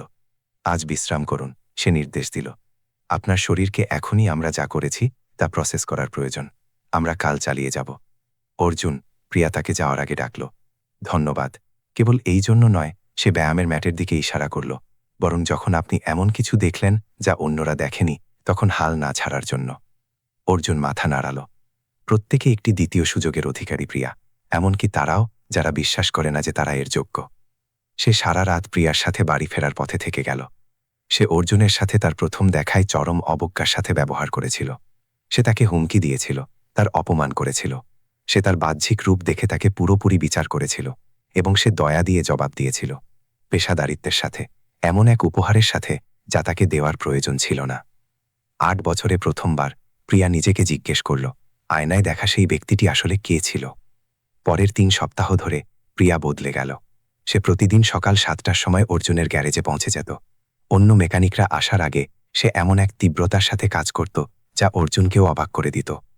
নিজের শরীরকে সেই সীমার বাইরে ঠেলে দিতে থাকল যেগুলোকে সে চরম বলে ধরে নিয়েছিল, এবং ধীরে ধীরে অলৌকিকভাবে তার শরীর সাড়া দিল। পায়ের আঙুলের নড়াচড়া আরও আঙুল পর্যন্ত ছড়িয়ে গেল। তারপর সে তার পায়ে শক্তিশালী অনুভূতি অনুভব করতে শুরু করল। এক স্মরণীয় সকালে সে তার গোড়ালিটি সামান্য বাঁকাতে পারল। সেগুলো ছিল ছোট ছোট সূক্ষ্ম জয়, পূর্ণ সক্ষমতার তুলনায়, কিন্তু প্রিয়ার কাছে সেগুলো ছিল স্মৃতিস্তম্ভের মতো। কিন্তু আসল পরিবর্তন কেবল শারীরিক ছিল না, এটি ছিল এই বিষয়ে যে প্রিয়া দুনিয়াকে এবং তাতে নিজেকে কিভাবে দেখতে শুরু করেছে। এক সকালে সে তাড়াতাড়ি পৌঁছে গেল এবং অর্জুনকে একজন পুরনো সাধারণ পোশাক পরা কিন্তু পরিচ্ছন্ন বৃদ্ধ মহিলার গাড়িতে কাজ করতে দেখল। মহিলাটি চিন্তিত ছিলেন, বোঝাচ্ছিলেন যে তাকে হাসপাতালে নিজের পরিষ্কারের কাজে যাওয়ার জন্য নিজের গাড়ির প্রয়োজন। আমার কাছে বেশি টাকা নেই, মহিলাটি লজ্জিতভাবে স্বীকার করলেন, কিন্তু আমি কিস্তিতে দাম দিতে পারি। কাজ হয়ে গেছে, অর্জুন ধীরে থেকে বাধা দিল। কোনো ফি লাগবে না রাধা আম্মা। কিন্তু আমি দান গ্রহণ করতে পারি না, মহিলাটি প্রতিবাদ করলেন। এটি দান নয়, অর্জুন হাসতে হাসতে জবাব দিল। এটি আমার কমিউনিটিতে বিনিয়োগ। আপনি সেই হাসপাতালে অসুস্থদের যত্ন নেন, আমি আমার পাড়ার মানুষের যত্ন নিই। আমরা সবাই নিজের অংশটুকু করি। প্রিয়া এই কথাবার্তা নিজের গাড়ি থেকে দেখল, যেখানে সে অর্জুনের কাজ শেষ হবার অপেক্ষা করছিল, এবং সে নিজের বুকের ভেতর কিছু একটা অদ্ভুত এবং অপরিচিত জিনিস নড়াচড়া করতে অনুভব করল। লজ্জা। সেই সমস্ত সময়ের জন্য লজ্জা যখন সে দয়ার কাজগুলোকে লেনদেন হিসাবে বিবেচনা করেছিল। সেই সমস্ত সময়ের জন্য যখন সে ধরে নিয়েছিল যে মানুষ তখনই সাহায্য করে যখন এতে তাদের নিজের স্বার্থ থাকে। তুমি কি এটি প্রায়ই দেখো? প্রিয়া এক দুপুরে জিজ্ঞেস করল, যখন মহিলা কি চলে গেলেন। তার চোখে কৃতজ্ঞতার জল ছিল। কোন জিনিসটি? অর্জুন জবাব দিল, এখন নিজের সেশনের জন্য জায়গা তৈরি করায় ব্যস্ত ছিল। এমন মানুষ যারা দাম দিতে পারে না। আমার বেশিরভাগ গ্রাহক, তারা যা দিতে পারে তা একটি সাধারণ গ্যারেজের দামের তুলনায় কিছুই নয়, অর্জুন স্বীকার করল। তাই আমি ততটুকুই নিই যতটুকু তারা দিতে পারে। কেউ পুরো দাম দেয়, কেউ আংশিক দেয়, কেউ কিছুই দেয় না। শেষ পর্যন্ত সবকিছু ভারসাম্যপূর্ণ হয়ে যায়। এটা একটা ব্যবসা চালানোর উপায় হতে পারে না, প্রিয়া মন্তব্য করল, যদিও তার সুর সমালোচনামূলক থেকে বেশি কৌতূহলী ছিল। এটা নির্ভর করে আপনি ব্যবসায় সাফল্যকে কিভাবে সংজ্ঞায়িত করছেন তার উপর, অর্জুন জবাব দিল। যদি এটা কেবল টাকা হয় তবে না, এটা কুশলী নয়। কিন্তু যদি এটা এমন এক কমিউনিটি তৈরি করা হয় যেখানে মানুষ একে অপরের যত্ন নেয়, তবে আমি জানি যে আমি সবচেয়ে সফল মানুষ। এই দর্শন সেই সব থেকে এত মৌলিকভাবে আলাদা ছিল যার অধীনে প্রিয়া তার পুরো জীবনে কাজ করেছিল, যে তা তাকে অবাক করে দিল। তার দুনিয়ায় সাফল্যকে সংখ্যায় মাপা হতো: ত্রৈমাসিক লাভ, স্টক মূল্য, বিনিয়োগে রিটার্ন। সাফল্যকে কৃতজ্ঞতার হাসিতে, শক্তিশালী কমিউনিটিতে মানুষের একে অপরকে সাহায্য করায় মাপা যেতে পারে, এই ভাবনাটি পুরোপুরি বিদেশি ছিল। কিন্তু যখনই সে অর্জুনকে কাজ করতে দেখল, যখনই দেখল যে তার অন্য মেকানিকরা তাকে সম্মান করে ভয় থেকে নয়, বরং প্রকৃত প্রশংসা থেকে, যখনই লক্ষ্য করল গ্রাহকরা ফিরে আসেন বাধ্য হয়ে নয়, বরং এই জন্য যে তাদের এই লোকটির উপর পুরো বিশ্বাস ছিল, প্রিয়া সেই সবের ওপর প্রশ্ন তোলা শুরু করল যেগুলোর ওপর সে মূল্য এবং সাফল্য নিয়ে বিশ্বাস করত। আমি কিছু করতে চাই। প্রিয়া একটি বিশেষ সফল সেশনের পর এক সন্ধ্যায় ঘোষণা করল, যেখানে সে একসাথে নিজের 2 গোড়ালি বাঁকাতে সক্ষম হয়েছিল। কোন জিনিস? অর্জুন যন্ত্রপাতি পরিষ্কার করতে করতে জিজ্ঞেস করল।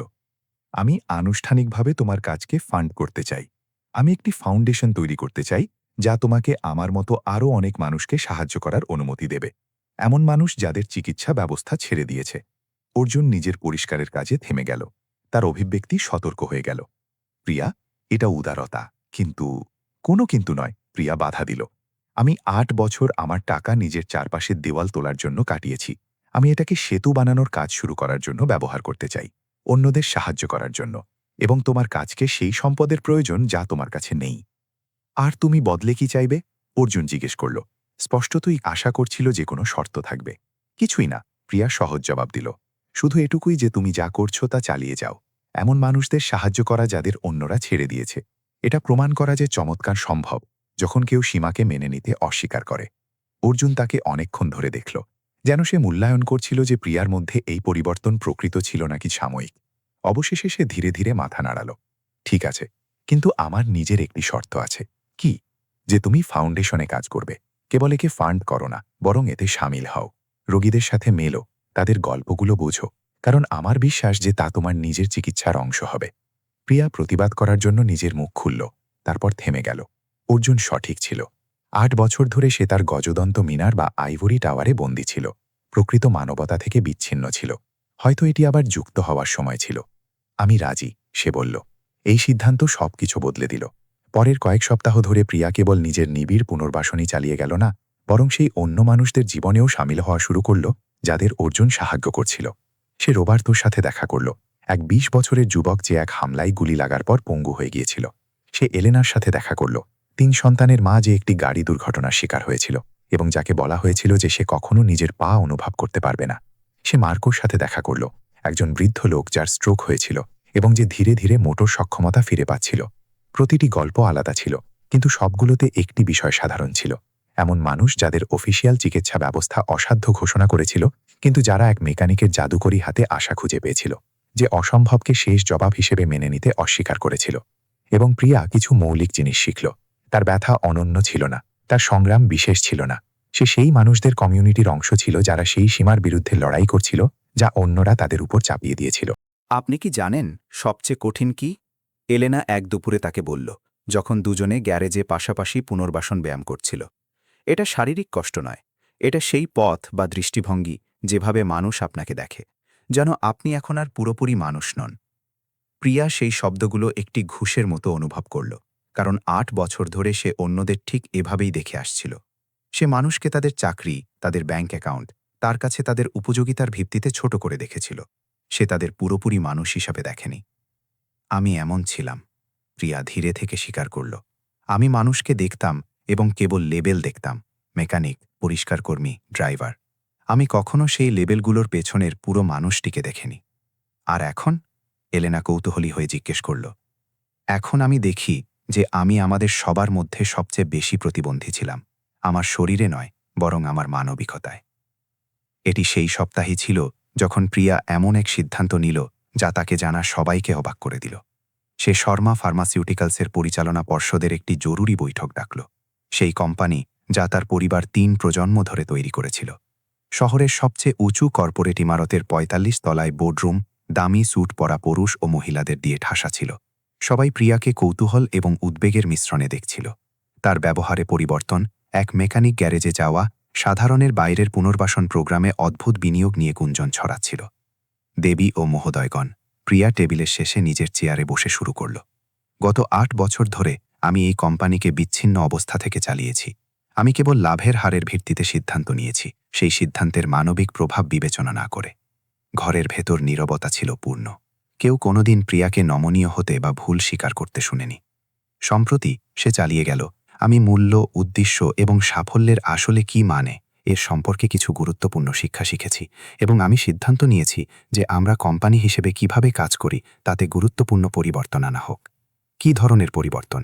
রিচার্ড মরিসন, সিএফও, যে শর্মা পরিবারের সাথে ২০ বছর ধরে কাজ করছিল, জিজ্ঞেস করল। প্রথমত, আমরা সেই মানুষদের জন্য একটি ঔষধ প্রাপ্যতা কর্মসূচি বা অ্যাক্সেস প্রোগ্রাম স্থাপন করতে যাচ্ছি যারা পুরো দাম দিতে পারে না। দ্বিতীয়ত, আমরা আমাদের বার্ষিক লাভের ৩০% সেই অবস্থার চিকিৎসার গবেষণায় বিনিয়োগ করব যেগুলোকে সাধারণত অবহেলা করা হয় কারণ সেগুলো যথেষ্ট লাভজনক নয়। এবং তৃতীয়ত, আমরা পিছিয়ে পড়া এলাকায় সুলভ চিকিৎসা সেবা দেওয়ার জন্য কমিউনিটি ক্লিনিকগুলোর সাথে অংশীদারিত্ব করব। যে ফিসফাস শুরু হলো তা ছিল ধাক্কা এবং প্রত্যাখ্যানের। অপারেশন ডিরেক্টর থমাস ব্রডফোর্ড নামক এক ব্যক্তি চাপা গলায় কথা বলল। ম্যাডাম শর্মা, পুরো সম্মানের সাথে বলছি, এই প্রস্তাব আমাদের লাভ প্রায় 40% কমিয়ে দেবে। শেয়ার হোল্ডাররা এটি কখনো মেনে নেবে না। শেয়ার হোল্ডাররা এটি মেনে নেবে, কারণ আমি সংখ্যাগুরু শেয়ার হোল্ডার, প্রিয়া শান্তভাবে জবাব দিল। এবং আমি সিদ্ধান্ত নিয়েছি যে এই কোম্পানি ধন তৈরি করার চেয়ে বেশি আশা তৈরি করবে। এটা পাগলামি? ব্রডফোর্ড দাঁড়িয়ে গেল, তার মুখ লাল হয়ে গেল। আপনার সাথে কি হয়েছে? এটা কি সেই মেকানিক যার ব্যাপারে সবাই কথা বলছে? সে কি আপনার ব্রেন ওয়াশ করে দিয়েছে? এর বিপরীতে প্রিয়া জবাব দিল, এবং প্রথমবার তার মুখে একটি প্রকৃত হাসি এলো। সে আমার জীবনে প্রথমবার আমাকে পরিষ্কার করে দেখতে সাহায্য করেছে, এবং আমি যা দেখছি তা হলো আমি ভুল মাপে সাফল্য মাপছিলাম। তাহলে হয়তো আপনার এই কোম্পানির নেতৃত্ব দেওয়া উচিত নয়, ব্রডফোর্ড চ্যালেঞ্জ ছুড়ল। হতে পারে তুমি সঠিক, প্রিয়ার আকমত হল, যা সবাইকে অবাক করে দিল। হতে পারে এখন সময় এসেছে যে এই কোম্পানির নেতৃত্ব এমন কেউ দিক যে এটা বুঝে যে চিকিৎসা মুনাফাকে জীবনের চেয়ে বেশি অগ্রাধিকার দেওয়া কোনো ব্যবসা হওয়া উচিত নয়। বৈঠক বিশৃঙ্খলার মধ্যে শেষ হল। বোর্ডের ৩ জন সদস্য সাথে সাথে পদত্যাগ করলেন। অন্যরা আইনি লড়াইয়ের হুমকি দিলেন। কিন্তু প্রিয়া নিজের সিদ্ধান্তে অনড় থাকল, এবং তার আশ্চর্যের জন্য বোর্ডের কিছু সদস্য, বিশেষ করে তরুণরা, সমর্থন প্রকাশ করল। আমার বাবা আপনার দাদামশাইয়ের জন্য কাজ করতেন, জেনিফার চেন, একজন ৩৫ বছর বয়সী নির্বাহী যে সম্প্রতি পদোন্নতি পেয়েছে, বলল। তিনি সবসময় কথা বলতেন যে কোম্পানিতে একসময় প্রাণ ছিল, মানুষের পড়ুয়া করত। আমি খুশি যে এটি সেই মূলে ফিরে যাচ্ছে। সেই রাতে প্রিয়া অর্জুনের গ্যারেজে ফিরে এলো। সে বন্ধ করছিল, দিনের যন্ত্রপাতি পরিষ্কার করছিল এবং কালকের জন্য সবকিছু তৈরি করছিল। যখন সে তাকে ভেতরে আসতে দেখল, সে সাথে সাথে তার অভিব্যক্তিতে কিছু একটা আলাদা দেখল। কি হয়েছে? সে জিজ্ঞেস করল। আমি এইমাত্র সম্ভবত পারিবারিক ব্যবসা ধ্বংস করে দিয়েছি, প্রিয়া জবাব দিল। কিন্তু সে হাসছিল। আর বিদ্রুপ এটাই যে আমি নিজের ওপর কখনো এত গর্ব অনুভব করিনি। সে তাকে বৈঠকের ব্যাপারে বলল, প্রস্তাবগুলোর ব্যাপারে, পদত্যাগ এবং বিশৃঙ্খলার ব্যাপারে। অর্জুন নিঃশব্দে শুনল। যখন সে কথা বলছিল তখন নিজের হাত থেকে ইঞ্জিন অয়েল পরিষ্কার করছিল। তোমার কি মনে হয় আমি সঠিক করেছি? প্রিয়া যখন শেষ করল তখন জিজ্ঞেস করল। এতে কি তফাৎ পড়ে যে আমি কি ভাবি? অর্জুন জবাব দিল, হ্যাঁ, অনেক তফাৎ পড়ে। অর্জুন একটি ধাতব স্টুলের ওপর বসল। তার চোখ প্রিয়ার চোখের সাথে মিলল। আমার বিশ্বাস যে আপনি সঠিক করেছেন, কিন্তু আমার এটাও মনে হয় যে এটি একটি সহজ সিদ্ধান্ত ছিল। প্রিয়া অবাক হয়ে চোখের পলক ফেলল। সহজ? একটি পারিবারিক সাম্রাজ্যকে ঝুঁকিতে ফেলা কিভাবে সহজ হতে পারে? কারণ টাকা আপনার কাছে সবসময় বিমূর্ত বা ধরাছোঁয়ার বাইরে ছিল। অর্জুন বোঝালো, আপনাকে কোনোদিন বাড়ি ভাড়ার চিন্তা করতে হয়নি, টেবিলে খাবার রাখার চিন্তা করতে হয়নি, ওষুধ আর বিদ্যুতের মধ্যে কোনোটি বেছে নেবেন তা নিয়ে চিন্তা করতে হয়নি। নিজের সম্পদের ব্যবহার অন্যদের সাহায্য করার জন্য করার সিদ্ধান্ত নেওয়া মহান, কিন্তু এটি আপনাকে ব্যক্তিগত স্তরে আসলে কিছুই খরচ করায় না। শব্দগুলো ব্যথা দিল, কারণ সেগুলো সত্য ছিল। তাহলে কঠিন সিদ্ধান্ত কি হবে? আপনি প্রতিদিন যেসব মানুষের সাথে মেশেন তাদের সাথে ব্যবহারের ধরন বদলে ফেলা, সেই সংস্কার বা কুসংস্কারগুলোর মুখোমুখি হওয়া যা আপনার পুরো জীবনে ছিল। প্রতিটি ব্যক্তির মধ্যে তাদের কাজ বা তাদের ব্যাংক অ্যাকাউন্টের পরোয়া না করে মর্যাদা দেখতে শেখা খুব কঠিন। প্রিয়া নিস্তব্ধতায় এই বিষয়টি অনুভব করল। অর্জুন সঠিক ছিল। একটি বড় চেক লেখা বা কর্পোরেট নীতি পরিবর্তন করা অপেক্ষাকৃত সহজ ছিল। কঠিন ছিল নিজের হৃদয় পরিবর্তন করা। আমাকে শেখাও, সে অবশেষে বলল। তোমাকে কি শেখাবো? লোকেদের সেইভাবে দেখা যেভাবে তুমি দেখো। যেখানে আমি সারা জীবন অন্ধ ছিলাম সেখানে মূল্য কিভাবে খুঁজে পেতে হয়। অর্জুন হাসল। তুমি আগে থেকেই শিখছ। প্রতিদিন যখন তুমি এখানে আসো, রবার্তো বা এলেনা কিংবা মার্কোর সাথে প্রতিটি কথোপকথন, প্রতিটি মুহূর্ত যখন তুমি অহংকারের বদলে বিনয়কে বেছে নাও, তখন তুমি শিখছ। এটি সেই মুহূর্তেই ঘটল যখন অন্য মেকানিকদের মধ্যে একজন অ্যান্ড্রস নামক এক ২৫ বছর বয়সী যুবক ইতস্তত করে পাশে এলো। ক্ষমা করবেন ম্যাডাম শর্মা, সে ঘাবড়ে গিয়ে শুরু করল।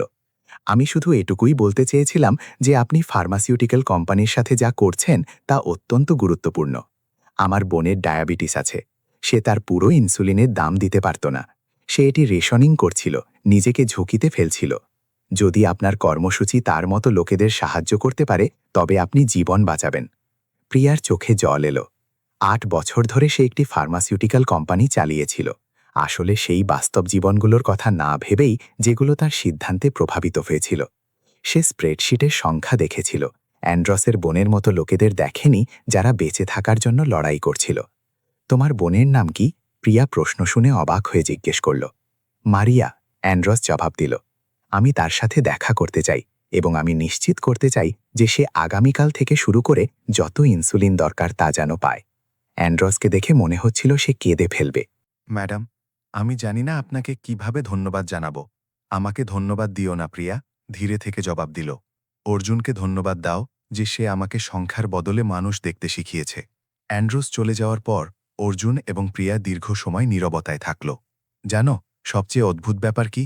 প্রিয়া অবশেষে বলল, ৮ বছরে প্রথমবার আমি এই চেয়ার দিয়ে নিজেকে সংজ্ঞায়িত অনুভব করছি না। আমি এটি দিয়ে সংজ্ঞায়িত অনুভব করছি যে আমি কি হতে চাইছি। এমনটা এই জন্য কারণ আপনি সুস্থ হচ্ছেন। অর্জুন লক্ষ্য করল, শুধু আপনার শরীর নয়, যদিও সেটিও অবিশ্বাস্যভাবে উন্নতি করছে, বরং আপনি আপনার সেই অংশগুলোকে সুস্থ করছেন যা দুর্ঘটনার অনেক আগেই ভেঙে গিয়েছিল। শব্দগুলো প্রিয়ার মনে গভীরভাবে গেঁথে গেল। সে ধরে নিয়েছিল যে তার প্রধান আঘাত ছিল ঘোড়ায় চড়ার সেই দুর্ঘটনা, মেরুদণ্ডের চোট। কিন্তু এখন সে দেখতে শুরু করছিল যে সে এর অনেক আগে থেকেই আহত হয়েছিল, বিশেষাধিকারের জীবন দিয়ে আহত, যা তাকে প্রকৃত মানবতা থেকে বিচ্ছিন্ন করে দিয়েছিল। বছরের পর বছর ধরে এটি শিখে আহত যে টাকা মানুষের চেয়ে বেশি গুরুত্বপূর্ণ ছিল। এমন এক শিক্ষা দিয়ে আহত যা তাকে মূল্যকে জাগতিক শব্দে মাপতে শিখিয়েছিল। অর্জুন, প্রিয়া ধীরে থেকে বলল, আমি কি তোমাকে ব্যক্তিগত কিছু জিজ্ঞেস করতে পারি? নিশ্চয়ই। তোমার কি কখনো আফসোস হয় যে তুমি চিকিৎসা ছেড়ে দিয়েছ, যে তুমি নিজের বাবার জন্য নিজের ক্যারিয়ার বিসর্জন দিয়েছ? অর্জুন প্রশ্নটি নিয়ে মনোযোগ দিয়ে ভাবল। আগে হতো। শুরুর বছরগুলো খুব কঠিন ছিল। আমি দেখতাম আমার রেসিডেন্সি সাথীরা নিজেদের ক্যারিয়ারে এগিয়ে যাচ্ছে, সফল নিউরোসার্জন হচ্ছেন, যেমনটা আমি হওয়ার পরিকল্পনা করেছিলাম। আমি ভাবতাম, আমি কি আমার ক্ষমতা নষ্ট করলাম? আর এখন আমি দেখি যে আমি কিছুই নষ্ট করিনি। আমি শুধু একটি আলাদা রাস্তা নিয়েছি। আমি এই গ্যারেজ থেকে বেশি মানুষের সাহায্য করেছি যতটা আমি একটি অভিজাত হাসপাতালে করতে পারতাম, যেখানে কেবল ধনীদের যাতায়াত। আমি আর্থিক লেনদেনের বদলে পারস্পরিক যত্নের ভিত্তিতে একটি কমিউনিটি তৈরি করেছি, এবং আমি শিখেছি যে প্রকৃত সাফল্যের মাপকাঠি পদবি বা প্রতিষ্ঠায় নয়, বরং ছোঁয়া হয়েছে এমন জীবন এবং বদলে যাওয়া হৃদয়ে হয়। তুমি আমার চেনা সবচেয়ে বুদ্ধিমান ব্যক্তি, প্রিয়া স্বীকার করল। আমি বুদ্ধিমান নই, অর্জুন হাসল।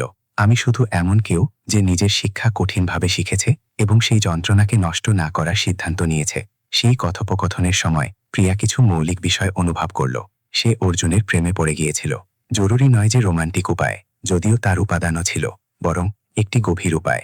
সে দুনিয়াকে দেখার তার পদ্ধতির প্রেমে পড়ে গিয়েছিল। তার অটল করুণা, সিস্টেমকে দিয়ে কি সম্ভব তা সংজ্ঞায়িত করতে না দেওয়ার জেদ, সবকিছুর প্রেমে পড়েছিল। কিন্তু তার চেয়েও বেশি সে সেই মানুষটির প্রেমে পড়েছিল যে সে অর্জুনের প্রভাবে নিজে হয়ে উঠছিল। সেই নিষ্ঠুর এবং তিক্ত মহিলাটি যে সে ছিল তা ধীরে ধীরে মারা যাচ্ছিল। তার জায়গায় এমন কেউ আসছিল যাকে প্রিয়া খুব কম চিনত, কিন্তু যাকে সে অনেক বেশি পছন্দ করত। তাদের প্রথম সাক্ষাতের ২ মাস পর অর্জুন সিদ্ধান্ত নিল যে প্রিয়া তার পুনর্বাসনের পরবর্তী স্তরের জন্য তৈরি ছিল। আজ সে এক হাসির সাথে ঘোষণা করল, যাতে তার চোখ উজ্জ্বল হয়ে উঠল। আমরা এমন কিছু চেষ্টা করতে যাচ্ছি যা আপনি সম্ভবত পুরোপুরি পাগলামি মনে করবেন। আমরা যা কিছু করেছি তারপর কোনো কিছুই আমাকে অবাক করবে না, প্রিয়া জবাব দিল। আমরা তোমাকে দাঁড়ানোর চেষ্টা করতে যাচ্ছি। যে নিস্তব্ধতা ছেয়ে গেল তা ছিল পূর্ণ। প্রিয়ার মনে হল যেন পুরো পৃথিবী থেমে গিয়েছে। দাঁড়ানো? সে অবশেষে ফিসফিস করে জিজ্ঞেস করল। অর্জুন, এটা কি সম্ভব? এটা সম্ভব, অর্জুন পূর্ণ করল। আপনি অবিশ্বাস্য উন্নতি করেছেন। আপনার বেশিরভাগ পায়ে অনুভূতি আছে। আপনার গোড়ালি, হাঁটু এবং কোমরেও কিছু পেশির আংশিক নিয়ন্ত্রণ আছে। এটা দেখার সময় হয়েছে যে আমরা সেই ছোট জয়গুলোকে কোনো বড় জিনিসে বদলে দিতে পারি কিনা। কিন্তু যদি আমি পড়ে যাই তবে কি হবে? যদি আমি চোট পাই তবে কি হবে? আপনি পড়বেন না, কারণ আমি আপনাকে ধরব। এবং আপনার চোট লাগবে না, কারণ আমি প্রতি সেকেন্ডে সেখানে থাকব। আমার উপর বিশ্বাস করো, প্রিয়া। এবং সে পুরোপুরি বিশ্বাস করল। এই মানুষটি তাকে নিরাশা থেকে আশা এবং ত্যাগ থেকে সম্ভাবনায় নিয়ে এসেছিল। যদি সে বলে যে সে দাঁড়াতে পারবে, তবে সে চেষ্টা করবে। অর্জুন সবকিছু সাবধানে তৈরি করল। সে সমান্তরাল বার স্থাপন করল, যা সে বিশেষভাবে এই মুহূর্তের জন্য বানিয়েছিল। সে সুরক্ষা ম্যাটের ব্যবস্থা করল। সে তার 2 অভিজ্ঞ মেকানিককে অতিরিক্ত সমর্থনের জন্য ডাকল। ঠিক আছে, অর্জুন প্রিয়ার সামনে হাঁটু গেড়ে বসল। তার হাত প্রিয়ার পায়ে পরিচিত স্থান ঘুরছিল। আমরা এটি ধাপে ধাপে করতে যাচ্ছি। সবচেয়ে আগে আমি আপনাকে দাঁড়াতে সাহায্য করব। আমি আপনার বেশিরভাগ ওজন ধরে রাখব। আপনার কাজ শুধু সেই পেশিগুলোকে সক্রিয় করার চেষ্টা করা, যেগুলোকে আমরা পুনর্বাসন করছি। তৈরি? তৈরি, প্রিয়া জবাব দিল, যদিও তার গলা কাঁপছিল। অর্জুন তাকে সাবধানে তার চেয়ার থেকে সমান্তরাল বারের মাঝে একটি খাড়া অবস্থানে নিয়ে এলো। তার হাত প্রিয়ার কোমর শক্ত করে ধরল। যখন ধীরে ধীরে সেন্টিমিটার প্রতি সেন্টিমিটার সে তাকে সোজা অবস্থানে নিয়ে গেল। এবং তারপর 8 বছরে প্রথমবার প্রিয়া শর্মা দাঁড়িয়েছিল। অর্জুন তার বেশিরভাগ ওজন ধরে রেখেছিল। হ্যাঁ, আর তার পা প্রচেষ্টায় প্রবলভাবে কাঁপছিল। কিন্তু সে সোজা ছিল। সে নিচে দেখার বদলে অর্জুনের চোখের দিকে তাকিয়েছিল। সে এমন এক দৃষ্টিভঙ্গি অনুভব করছিল, যা সে চিরতরে হারিয়ে ফেলেছে বলে ধরে নিয়েছিল। চোখের জল তার গাল বেয়ে পড়ছিল, কিন্তু সে সেদিকে খেয়াল করেনি। তার সমস্ত মনোযোগ এই অবস্থা বজায় রাখার ওপর ছিল। প্রতিটি সেই পেশিকে সক্রিয় করার ওপর ছিল, যাকে অর্জুন জাগিয়ে তুলতে শিখিয়েছিল। ব্যাস এটাই। অর্জুন তাকে উৎসাহিত করল। তার গলা নরম কিন্তু দৃঢ় ছিল। নিজের পা মাটির সাথে অনুভব করো। নিজের ওজন নিজের পায়ের মাধ্যমে ছড়িয়ে পড়তে অনুভব করো। আপনার শরীর মনে রাখে এটি কিভাবে করতে হয়। আপনাকে শুধু এটি মনে করিয়ে দেওয়ার প্রয়োজন। প্রিয়া এমন এক তীব্রতার সাথে মনোযোগ দিল, যা রহস্যময়তার সীমানায় ছিল, এবং তার পূর্ণ আশ্চর্যের জন্য সে কিছু অনুভব করল। তার পা কেবল অকেজো হয়ে ঝুলে ছিল না, বরং একটি ছোট কিন্তু বাস্তব অংশ ওজন সামলাচ্ছিল। আমি এটা অনুভব করতে পারছি, সে চিৎকার করে উঠল। আমি আমার ওজনের কিছু অংশ সামলাচ্ছি। হ্যাঁ, অর্জুন উদযাপন করল। ঠিক এটাই আমি দেখতে চেয়েছিলাম। এখন আমি আমার সমর্থন একটু কমাবো, খুব সামান্য। আমি চাই আপনি নিজের ভারসাম্য বজায় রাখার চেষ্টা করুন। সে নিজের ধরা একটু ঢিলে করল, এবং প্রিয়া নিজের পেশিগুলোকে অতিরিক্ত কাজের বিরুদ্ধে জোরালো প্রতিবাদ করতে দেখল। কিন্তু সে কাঁপতে কাঁপতে অস্থিরভাবে হলেও দাঁড়িয়ে রইল। এটি কেবল 30 সেকেন্ড স্থায়ী হয়েছিল, কিন্তু সেগুলো ছিল প্রিয়ার জীবনের সবচেয়ে চমৎকার 30 সেকেন্ড। যখন অর্জুন অবশেষে তাকে আবার তার চেয়ারে বসালো, তখন সে অনিয়ন্ত্রিতভাবে কাঁপছিল। আমি দাঁড়িয়েছিলাম, সে বারবার বলছিল। আমি সত্যি দাঁড়িয়েছিলাম। অন্য মেকানিকরা যারা এই মুহূর্তটি দেখেছিল, তারা তালি দিচ্ছিল। কয়েকজনের চোখে জল ছিল, কারণ তারা সবাই প্রিয়াকে দেখেছিল যখন সে প্রথমবার এসেছিল, অহংকারী এবং নিষ্ঠুর, এবং তারা সবাই তার পরিবর্তন দেখেছিল। এটি তো কেবল শুরু, অর্জুন তাকে বলল, তার সামনে হাঁটু গেড়ে বসে তার হাত ধরে। অভ্যাসের সাথে আপনি বেশি সময় দাঁড়িয়ে থাকতে পারবেন। সঠিক সমর্থনের সাথে অবশেষে আপনি হয়তো পাও বাড়াতে পারবেন। পাও বাড়ানো? প্রিয়া কোনো মতে শব্দটি উচ্চারণ করল। আমি এটি কথা দিচ্ছি না যে আপনি স্বাধীনভাবে হাঁটবেন, অর্জুন পরিষ্কার করতে সাবধানে ছিল। কিন্তু আমার বিশ্বাস যে আমরা সেখানে পৌঁছাতে পারি যেখানে আপনি সহায়তায় হাঁটতে পারবেন। ওয়াকার, হয়তো অবশেষে কেবল লাঠি। এটি সহজ হবে না, এতে মাস হয়তো বছর লাগবে, কিন্তু এটি সম্ভব। প্রিয়া তখন তাকে জড়িয়ে ধরল। তার কোনো পরোয়া ছিল না যে অর্জুন ইঞ্জিনের গ্রিসে মাখামাখি ছিল। তার কোনো পরোয়া ছিল না যে তার চোখের জল অর্জুনের ইউনিফর্মে দাগ ফেলছিল। কেবল এই অবিশ্বাস্য মানুষটির গুরুত্ব ছিল, যে অসম্ভবকে উত্তর হিসেবে মেনে নিতে অস্বীকার করেছিল। ধন্যবাদ, সে তার কাঁধে ফিসফিস করে বলল। আমার ওপর হাল না ছাড়ার জন্য ধন্যবাদ।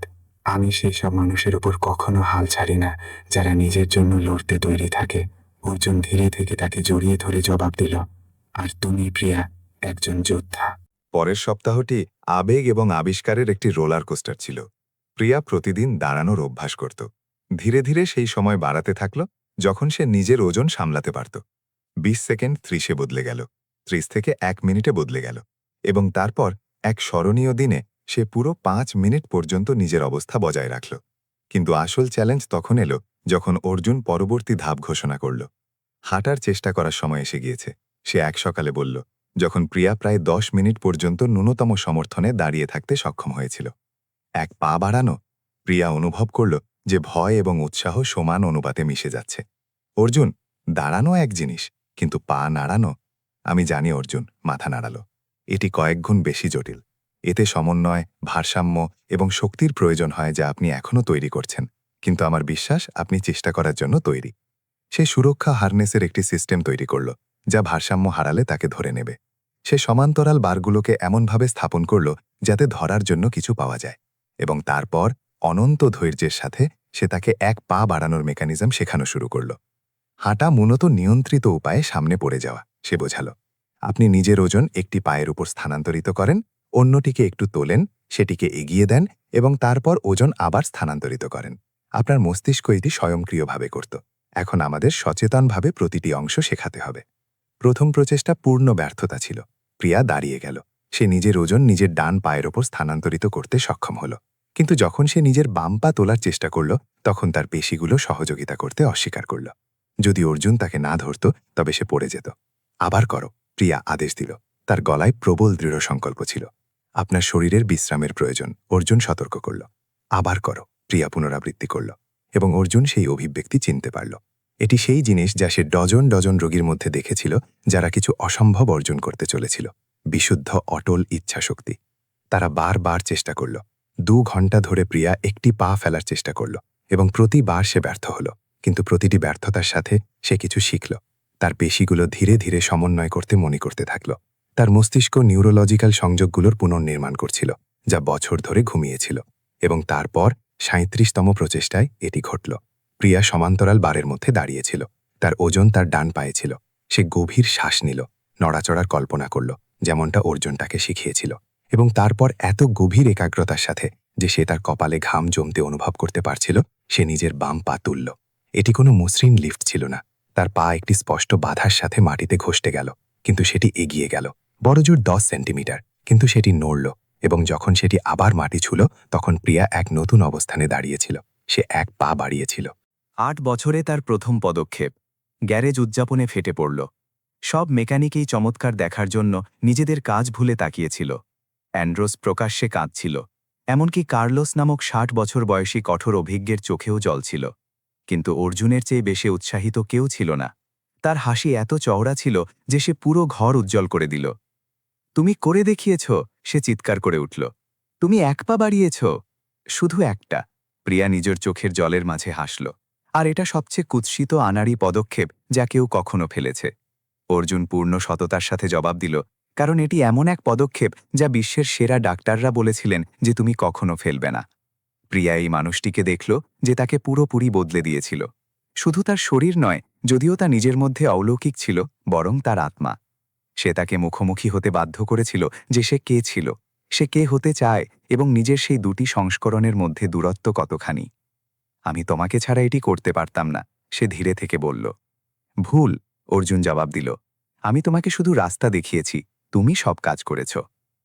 পরের 2 মাস ধরে প্রিয়া সেই পদক্ষেপ সঠিক করার জন্য অক্লান্ত পরিশ্রম করল।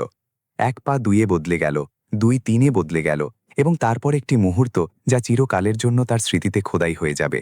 সে অর্জুনের ন্যূনতম সমর্থনে পুরো 5 মিটার হাঁটল। এটি সাধারণ হাঁটা ছিল না। প্রতিটি পদক্ষেপে গভীর একাগ্রতার প্রয়োজন হতো। তার ডান পা একটু ঘষতে যেত, তার ভারসাম্য অনিশ্চিত ছিল, কিন্তু সে হাঁটছিল। আসলে সততার সাথে হাঁটছিল। কিন্তু যেমন তার শরীর বদলাচ্ছিল, প্রিয়া অনুভব করল যে মুখোমুখি হওয়ার জন্য আরও একটি চ্যালেঞ্জ ছিল, বাইরের দুনিয়া। কয়েক মাস ধরে তার পুনর্বাসন ব্যক্তিগত ছিল, অর্জুনের গ্যারেজের সুরক্ষিত সীমানার মধ্যে সীমাবদ্ধ ছিল। কিন্তু এখন সময় এসেছিল সেই সমাজের মুখোমুখি হওয়ার যারা তাকে কেবল টাইটেনিয়াম হুইলচেয়ার থাকা প্রতিবন্ধী মহিলা হিসেবে জানত। সুযোগ তখন এলো যখন শহরের চেম্বার অফ কমার্স তাকে তাদের বার্ষিক গালা অনুষ্ঠানে প্রধান ভাষণ দেওয়ার জন্য আমন্ত্রণ জানালো। এটি এমন এক অনুষ্ঠান ছিল যা প্রিয়া 8 বছর ধরে নিয়ম করে এড়িয়ে চলত। তার চেয়ারে বসে প্রদর্শিত হওয়ার চিন্তা, দয়া বা দেখানো প্রশংসার পাত্র হওয়ার চিন্তা অসহ্য ছিল। কিন্তু এখন কিছু বদলে গিয়েছিল। আমি যোগ দেব, প্রিয়া ফোনে তার সহকারী মার্গেটকে বলল, আর মার্গেট, কোনো প্রচার সামগ্রীতে আমার চেয়ারের উল্লেখ করো না। আসলে আমার পরিস্থিতির একদমই উল্লেখ করো না। আপনি কি নিশ্চিত? মার্গেট স্পষ্টতই বিভ্রান্ত হয়ে জিজ্ঞেস করল। এটি বছর ধরে আপনার ব্র্যান্ড ছিল, সেই সফল সিইও যে প্রতিকূলতাকে জয় করেছে। আমি আমার প্রতিবন্ধকতা দিয়ে সংজ্ঞায়িত হতে চাই না, প্রিয়া জবাব দিল। আমি এটি দিয়ে সংজ্ঞায়িত হতে চাই যে আমি এখন কি করছি। গালা অনুষ্ঠানের রাতে প্রিয়া এমন এক যত্নের সাথে পোশাক পরল যা সে বছর ধরে করেনি। সে একটি লম্বা ড্রেস বেছে নিল যা তার পা ঢেকে রাখবে, কিন্তু যা কাজের হওয়ার বদলে মার্জিত ছিল। সে মেকআপ করল লুকানোর জন্য নয়, বরং তুলে ধরার জন্য। সে এমন এক কায়দায় নিজের চুল বাঁধল যা নিয়ন্ত্রণের বদলে আত্মবিশ্বাসের কথা বলছিল। এবং যখন শহরের সবচেয়ে দামি হোটেলের বলরুমে প্রবেশ করার সময় এলো, তখন প্রিয়া এমন কিছু করল যা কেউ আশা করেনি। সে হেঁটে ভেতরে এলো। সে একটি বিশেষ ওয়াকার ব্যবহার করছিল, যা অর্জুন তার জন্য সংশোধন করে দিয়েছিল। তার পদক্ষেপ ধীর ছিল, সুচিন্তিত ছিল, কিন্তু সে হাঁটছিল, এবং ঘরের ওপরের প্রভাব ছিল বিদ্যুৎ চমকের মতো। কথাবার্তার ফিসফাস সাথে সাথে বন্ধ হয়ে গেল। সব মাথা ঘুরে গেল, এবং এক মুহূর্তের জন্য পুরো নীরবতা ছিল, কারণ 500 মানুষ অসম্ভবকে অনুভব করছিল।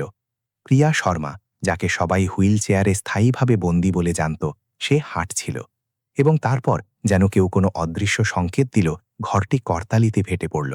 এটি কর্পোরেট অনুষ্ঠানের বিনয়ী তালি ছিল না, এটি ছিল অনেক বেশি আত্মিক এবং বাস্তব। এটি ছিল কিছু অসাধারণ দেখার স্বীকৃতি। কিন্তু প্রিয়া তাদের চুপ করানোর জন্য একটি হাত তুলল, এবং ধীরে ধীরে তালি শান্ত হয়ে গেল। দয়া করে, সে বলল যখন ঘরটি চুপ হয়ে গেল, আমাকে হাঁটার জন্য তালি দিও না, সেই মানুষটির জন্য তালি দাও যে অসম্ভব শব্দটিকে শেষ উত্তর হিসেবে মেনে নিতে অস্বীকার করেছে। সে সেই দিকে ইশারা করল যেখানে অর্জুন প্রবেশদ্বারে দাঁড়িয়েছিল। সে তার একমাত্র স্যুটটি পরেছিল, স্পষ্টতই এই সমস্ত ধন সম্পদ ও সম্মানের মাঝে অস্বস্তিতে ছিল। সে না আসার জন্য জোর করেছিল, কিন্তু প্রিয়া তাকে এই বলে মানিয়ে নিয়েছিল যে এই রাত তার ব্যাপারে নয়, বরং তার কাজের সম্মান জানানোর ব্যাপারে। অর্জুন ভার্মা, প্রিয়া চালিয়ে গেল, তার গলা হলঘরে প্রতিধ্বনিত হচ্ছিল। সে একজন মেকানিক। সে শহরের পূর্ব দিকে একটি সাধারণ গ্যারেজে গাড়ি মেরামত করে, কিন্তু সে আরও কিছু। সে একজন অসাধারণ নিউরোসার্জন যে নিজের বাবার দেখাশোনার জন্য নিজের কেরিয়ার ছেড়ে দিয়েছিল। সে একজন উপশমকারী যে সেই মানুষদের সাহায্য করে যাদের অফিসিয়াল চিকিৎসা ব্যবস্থা ছেড়ে দিয়েছে। এবং সেই কারণ যে আমি আজ রাতে এখানে দাঁড়িয়ে আছি। সে দর্শকদের মাঝে মুখগুলো দেখতে পাচ্ছিল, যা কৌতূহল থেকে উপলব্ধিতে বদলে যাচ্ছিল। কিছু এমন যা লজ্জার হতে পারত, কারণ তাদের মধ্যে অনেকেই আলাদা আলাদা উপায়ে এমন এক ব্যবস্থায় অবদান রেখেছিল যা দক্ষতার বদলে প্রমাণপত্রকে গুরুত্ব দিত, যা বদলে যাওয়া জীবনের বদলে টাকায় সাফল্যকে মাপত। 8 বছর পর্যন্ত প্রিয়া চালিয়ে গেল, তার গলায় জোর আসছিল। আমি প্রতিবন্ধী সিইও ছিলাম যে অন্যদের অনুপ্রেরিত করত। কিন্তু সত্য এটাই যে আমি এক তিক্ত মহিলা ছিলাম যে নিজের প্রতিবন্ধকতাকে অন্যদের সাথে নিষ্ঠুর ব্যবহারের বাহানা হিসেবে ব্যবহার করেছিল। আমি নিজের চেয়ারকে অস্ত্র এবং ঢাল হিসেবে ব্যবহার করেছিলাম। ঘরের নীরবতা এখন অস্বস্তি করছিল। কর্পোরেট গালায় কেউ এই ধরনের নিষ্ঠুর সততা আশা করেনি। কিন্তু অর্জুন আমাকে কিছু মৌলিক বিষয় শিখিয়েছে, যে প্রকৃত প্রতিবন্ধকতা শারীরিক নয়, এটি অন্যদের মধ্যে মানবিকতা দেখতে না পারা, এটি পদবি এবং ব্যাঙ্ক অ্যাকাউন্টের বাইরে মূল্য চিনতে না পারা, এটি বেড়ে ওঠা, বদলে যাওয়া এবং এক ভালো মানুষ হতে না পারা। প্রিয়া থামল, শব্দগুলোকে প্রতিধ্বনিত হতে দিল। আজ রাতে আমি ভার্মা অল্টারনেটিভ রিহ্যাবিলিটেশন ফাউন্ডেশনের ঘোষণা করছি। এটি আমার ব্যক্তিগত সম্পত্তি থেকে $100 মিলিয়ন দিয়ে পরিচালিত হবে। এর লক্ষ্য হবে মেরুদণ্ডের চোট থাকা মানুষদের চিকিৎসা ও আশা প্রদান করা, যাদের প্রথাগত চিকিৎসা দ্বারা অসাধ্য ঘোষণা করা হয়েছে। যে তালি বাজল তা প্রথমটির চেয়ে আলাদা ছিল। এটি ছিল অনেক বেশি শান্ত ও বিচারশীল, কারণ সেই ঘরের প্রত্যেকে জানত যে প্রিয়া এইমাত্র চিকিৎসার স্থিতাবস্থাকে মৌলিকভাবে চ্যালেঞ্জ করেছে। কিন্তু এটি শুধু টাকা নয়। যখন তালি শান্ত হল, তখন প্রিয়া চালিয়ে গেল। এটি হলো আমরা মানুষকে কিভাবে গুরুত্ব দিই সেই বিষয়ে। এটি চেনার বিষয়ে যে প্রতিভা একটি কর্পোরেট টাওয়ারের পাশাপাশি একটি মেকানিক গ্যারেজেও থাকতে পারে। এটি চেনার বিষয়ে যে প্রকৃত সাফল্য বদলে যাওয়া জীবনে মাপা হয়, অর্জিত লাভে নয়। সে সরাসরি অর্জুনের দিকে তাকাল, যার চোখ দিয়ে জল পড়ছিল। অর্জুন আমাকে আবার হাঁটার ক্ষমতা দিয়েছে, কিন্তু তার চেয়েও গুরুত্বপূর্ণ, সে আমাকে পরিষ্কার করে দেখতে, গভীরভাবে অনুভব করতে, প্রামাণিকভাবে বাঁচতে ক্ষমতা দিয়েছে। আর সেটি, দেবী ও মহোদয়গণ, এমন এক উপহার যা কোনো টাকা দিয়ে কেনা যায় না। যখন তার ভাষণ শেষ হল তখন প্রিয়া ধীরে ধীরে পোডিয়াম থেকে সেই দিকে হেঁটে গেল যেখানে অর্জুন দাঁড়িয়েছিল। প্রতিটি পদক্ষেপ ছিল স্পষ্ট প্রচেষ্টা, কিন্তু সে সেগুলোকে মর্যাদা ও উদ্দেশ্যের সাথে নিল, এবং যখন সে অবশেষে তার কাছে পৌঁছাল তখন সে তার হাত ধরল। ধন্যবাদ, সে শুধু বলল। অর্জুন জবাব দেওয়ার জন্য নিজের গলার ওপর ভরসা করতে পারল না, তাই সে শুধু তাকে জড়িয়ে ধরল যখন পুরো ঘর দাঁড়িয়ে তালি দিচ্ছিল। কিন্তু প্রিয়ার জন্য আসল মুহূর্তটি পরে এলো, যখন এক যুবতী ইতস্তত করে কাছে এলো। সে অ্যান্ড্রুজের বোন ছিল, মারিয়া, যার ডায়াবেটিস ছিল। ম্যাডাম শর্মা, মারিয়া কাঁপানো গলায় কথা বলল, আমি শুধু এটুকুই বলতে চাই যে আপনি যে ঔষধ প্রাপ্যতা কর্মসূচি শুরু করেছেন তা সত্যিই আমার প্রাণ বাঁচিয়েছে। আর এখন এটি দেখে যে আপনি নিজের জন্য কি করেছেন, আমাদের সবাই আশা খুঁজে পাচ্ছি, আশা যে প্রকৃত পরিবর্তন সম্ভব। প্রিয়ার চোখে জল এলো। 8 বছর ধরে সে একটি ফার্মাসিউটিক্যাল কোম্পানি চালিয়েছিল, আসলে সেই বাস্তব জীবনগুলোর কথা না ভেবেই, যেগুলো তার সিদ্ধান্তে প্রভাবিত হয়েছিল। সে স্প্রেডশিটে সংখ্যা দেখেছিল, অ্যান্ড্রোসের বোনের মতো লোকেদের দেখেনি যারা বেঁচে থাকার জন্য লড়াই করছিল। তুমি কি অনুভব করো? প্রিয়া ফিসফিস করে বলল। আমি এখন আর সংজ্ঞায়িত নই, মারিয়া জবাব দিল। আমি এখন সে যে হাল ছাড়েনি। প্রিয়া সেই রাতে নিজের প্রাসাদে ফেরার সময় জানলা দিয়ে বাইরে দেখল। দুনিয়া বদলায়নি, কিন্তু সে বদলে গিয়েছিল। 8 বছর ধরে সে নিজের প্রতিবন্ধকতাকে ঢাল ও অস্ত্র হিসেবে ব্যবহার করেছিল, কিন্তু এই মেকানিকের জাদুকরী হাত তাকে কোনো আরও বেশি বিপজ্জনক জিনিস উপহার দিয়েছিল, সম্ভাবনা। এবং প্রিয়া শর্মা যে সাম্রাজ্য নিয়ন্ত্রণ করত কিন্তু নিজের শরীরকে নিয়ন্ত্রণ করতে পারত না, এখন এটি জানতে পারছিল যে আসল চ্যালেঞ্জ শারীরিক ছিল না, এটি ছিল আবেগগত। কারণ হাঁটার ক্ষমতা ফিরে পাওয়ার মানে ছিল সেই সমস্ত কারণের মুখোমুখি হওয়া যেগুলোর জন্য সে প্রথমবার চেষ্টা করা ছেড়ে দিয়েছিল। পরের মাস কেবল প্রিয়ার জন্য নয়, বরং পুরো শহরের জন্য পরিবর্তনকারী ছিল। ভার্মা ফাউন্ডেশন নিজের কার্যক্রম 6টি আলাদা শহরে ছড়িয়ে দিল। সেই 1000-এর বেশি রোগীর সাহায্য করল যাদের প্রথাগত চিকিৎসা দ্বারা অসাধ্য ঘোষণা করা হয়েছিল। ফলাফল নিজেই কথা বলছিল। 72% গুরুত্বপূর্ণ রিকভারি। চমৎকারগুলোর সাবধানী নথিবদ্ধ করা গল্প জীবন এক এক করে বদলে দিয়েছিল। কিন্তু সবচেয়ে গভীর প্রভাব সংখ্যা বা পরিসংখ্যানে মাপা গেল না। এটি মাপা গেল এই বিষয়ে যে অর্জুনের দর্শন কিভাবে চিকিৎসা মহলে জায়গা করে নিতে শুরু করেছিল। বিশ্ববিদ্যালয় হাসপাতালগুলো এখন নিজেদের আদর্শ প্রোটোকলের অংশ হিসেবে অবশিষ্ট নিউরোলজিক্যাল ক্ষমতার মূল্যায়ন অন্তর্ভুক্ত করত। মেডিকেল স্কুলগুলো ভার্মা ফাউন্ডেশনের ঘটনাগুলোকে উদাহরণ হিসেবে শেখাত যে কিভাবে দৃঢ়তা এবং ব্যক্তিগত মনোযোগ সেই ফলাফল অর্জন করতে পারে যা প্রথাগত চিকিৎসা অসম্ভব মনে করত। প্রিয়া নিজের পুনর্বাসন চালিয়ে যেত। নিজের প্রথম পদক্ষেপের 6 মাস পর সে কেবল একটি লাঠি ব্যবহার করে হাঁটছিল।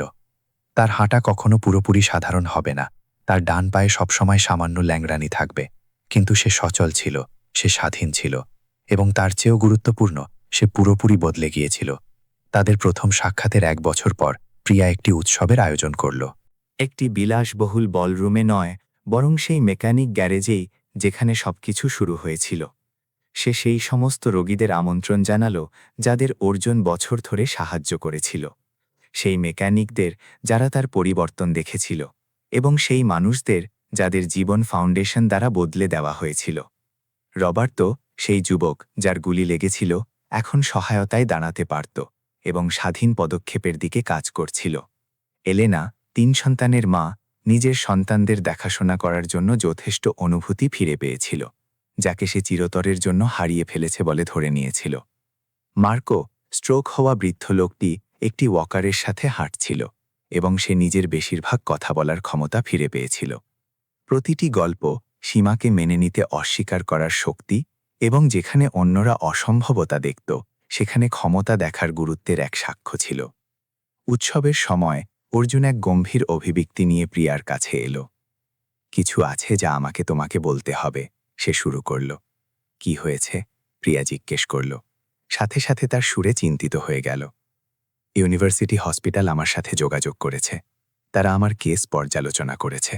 তারা আমার মেডিকেল লাইসেন্স পুনর্বহাল করতে চায় এবং আমাকে নিউরোলজিক্যাল রিহ্যাবিলিটেশনের প্রধান হিসেবে একটি পদের প্রস্তাব দিতে চায়। প্রিয়া আবেগের মিশ্রণ অনুভব করল। খুশি যে অর্জুন অবশেষে সেই স্বীকৃতি পাচ্ছে যার সে যোগ্য ছিল, কিন্তু তাকে হারানোর ভয়ও ছিল, যে সে অফিসিয়াল চিকিৎসা জগতে ফিরে যাওয়া এবং তারা একসাথে যে কাজ করছে তা ছেড়ে দেওয়া বেছে নেবে। সেটি তো অবিশ্বাস্য। সে নিজের গলা স্থির রাখার চেষ্টা করে বলল, তুমি তাদের কি বলেছ? আমি তাদের বলিনি, অর্জুন শুধু জবাব দিল। কেন? কারণ আমি একটি বিষয় অনুভব করেছি। আমাকে এটি জানার জন্য চিকিৎসা ব্যবস্থার স্বীকৃতির প্রয়োজন নেই যে আমার কাজের মূল্য আছে। আমাকে এটি জানার জন্য দরজায় কোনো পদবীর প্রয়োজন নেই যে আমি মানুষদের সাহায্য করছি। আর সততার সাথে বললে, আমি আমার গ্যারেজ এবং ফাউন্ডেশন থেকে বেশি মানুষের সাহায্য করতে পারি, যতটা আমি প্রোটোকল ও আমলাতন্ত্র দ্বারা সীমাবদ্ধ কোনো হাসপাতালে করতে পারতাম। প্রিয়া তখন তাকে জড়িয়ে ধরল। তার কোনো পরোয়া ছিল না যে তারা মানুষে ঘেরা ছিল। তুমি আমার চেনা সবচেয়ে অসাধারণ মানুষ। আমি শুধু এমন কেউ যে শিখেছে যে প্রকৃত সাফল্য দুনিয়া তোমাকে যা দেয় তা থেকে আসে না, অর্জুন জড়িয়ে ধরে জবাব দিল। বরং তা আসে যা তুমি দুনিয়াকে দাও তা থেকে। যেমন উৎসব তাদের চারপাশে চলতে থাকল, প্রিয়া সেই অসাধারণ যাত্রার কথা ভাবল যা সে করেছিল। সে এক অহংকারী মহিলার সাথে শুরু করেছিল যে এক অসম্ভব প্রতিশ্রুতি শুনে নিষ্ঠুরভাবে হাসত, এবং সেই একই মহিলার সাথে শেষ করল যে হাঁটছিল, শুধু শারীরিকভাবে নয় বরং আধ্যাত্মিকভাবেও। মেকানিক তার প্রতিশ্রুতি রেখেছিল, সে তাকে আবার হাঁটিয়ে দিয়েছিল, কিন্তু তার চেয়েও বেশি সে তাকে আবার বাঁচতে শিখিয়েছিল। সে তাকে শিখিয়েছিল যে প্রকৃত মূল্য আপনার কাছে যা আছে তাতে নেই, বরং আপনি কে এবং আপনি অন্যদের সাথে কেমন ব্যবহার করেন তাতে আছে। তোমার কি কখনো আফসোস হয়? প্রিয়া একদিন তাকে জিজ্ঞেস করল, যখন তারা এক নতুন রোগীকে তার প্রথম ইতস্তত পদক্ষেপ ফেলতে দেখছিল। কোন বিষয়? আমাকে সাহায্য করার বিষয়ে, এমন কারোর সাথে ঝুঁকি নেওয়ার বিষয়ে যে তোমার সাথে এত খারাপ ব্যবহার করেছিল। অর্জুন হাসল, সেই হাসি যাকে প্রিয়া এখন জ্ঞান ও দয়ার প্রতীক হিসাবে ভালোবাসত। কখনো না, কারণ তুমি আমাকেও কিছু শিখিয়েছ। কি? যে প্রত্যেকে একটি দ্বিতীয় সুযোগের অধিকারী, যে প্রকৃত পরিবর্তন সম্ভব, এবং এটি যে কখনো কখনো ভালোবাসা দেওয়া সবচেয়ে কঠিন মানুষ তারাই যাদের সবচেয়ে বেশি ভালোবাসার প্রয়োজন। শব্দগুলো তাদের মাঝে বাতাসে প্রতিধ্বনিত হল, সত্য ও স্নেহে ভরা। এবং যেমন প্রিয়া নিজের চারপাশে দেখল সেই ফাউন্ডেশনকে যা তারা একসাথে বানিয়েছিল, সেই জীবনগুলোকে যা তারা বদলে দিচ্ছিল, সেই আশার কমিউনিটিকে যা তারা তৈরি করেছিল, সে পূর্ণ নিশ্চয়তার সাথে জানল যে সে নিজের আসল উদ্দেশ্য খুঁজে পেয়েছে। এটি শহরের সবচেয়ে ধনী মহিলা হওয়া নয়, এটি একটি কর্পোরেট সাম্রাজ্য চালানো নয়, এটি প্রশংসা পাওয়া বা ভয় পাওয়া নয়, এটি নিজের চেয়ে বড় কোনো জিনিসের অংশ হওয়া, এটি সুযোগ তৈরি করার জন্য নিজের সম্পদের ব্যবহার করা, এটি প্রতিদিন এটি প্রমাণ করা যে প্রকৃত পরিবর্তন শারীরিক এবং আধ্যাত্মিক উভয়ই সম্ভব ছিল যখন কেউ অসম্ভবকে শেষ উত্তর হিসাবে মেনে নিতে অস্বীকার করত। মেকানিক প্রতিশ্রুতি দিয়েছিল, আমি তোমাকে আবার হাঁটিয়ে দেখাব। আর সেটি হাসি ছিল, কিন্তু সেটি মিথ্যে ছিল না, সেটি ছিল ভবিষ্যৎবাণী। শুধু হাঁটা পায়ের পাতা নাড়ানোর চেয়ে অনেক বেশি মানে রাখত। এর মানে ছিল একটি প্রামাণিক জীবনের দিকে হাঁটা, প্রকৃত উদ্দেশ্যের দিকে হাঁটা, সেই মানুষটির দিকে হাঁটা যার মধ্যে সবসময় ক্ষমতা ছিল, কিন্তু যাকে বিশেষাধিকার এবং আঘাত ঘুমিয়ে রেখেছিল। আর এখন অবশেষে 5 বছরের কঠোর পরিশ্রম এবং যন্ত্রণাদায়ক পরিবর্তনের পর প্রিয়া শর্মা পুরোপুরি জেগে উঠেছে, পুরোপুরি জীবন্ত, পুরোপুরি নিজে। যাত্রা নিষ্ঠুর হাসির সাথে শুরু হয়েছিল এবং গভীর কৃতজ্ঞতার সাথে শেষ হয়েছিল, এবং সেটি প্রিয়া জানত যে সবচেয়ে সুন্দর গল্প ছিল যা সে কখনো বলতে পারে।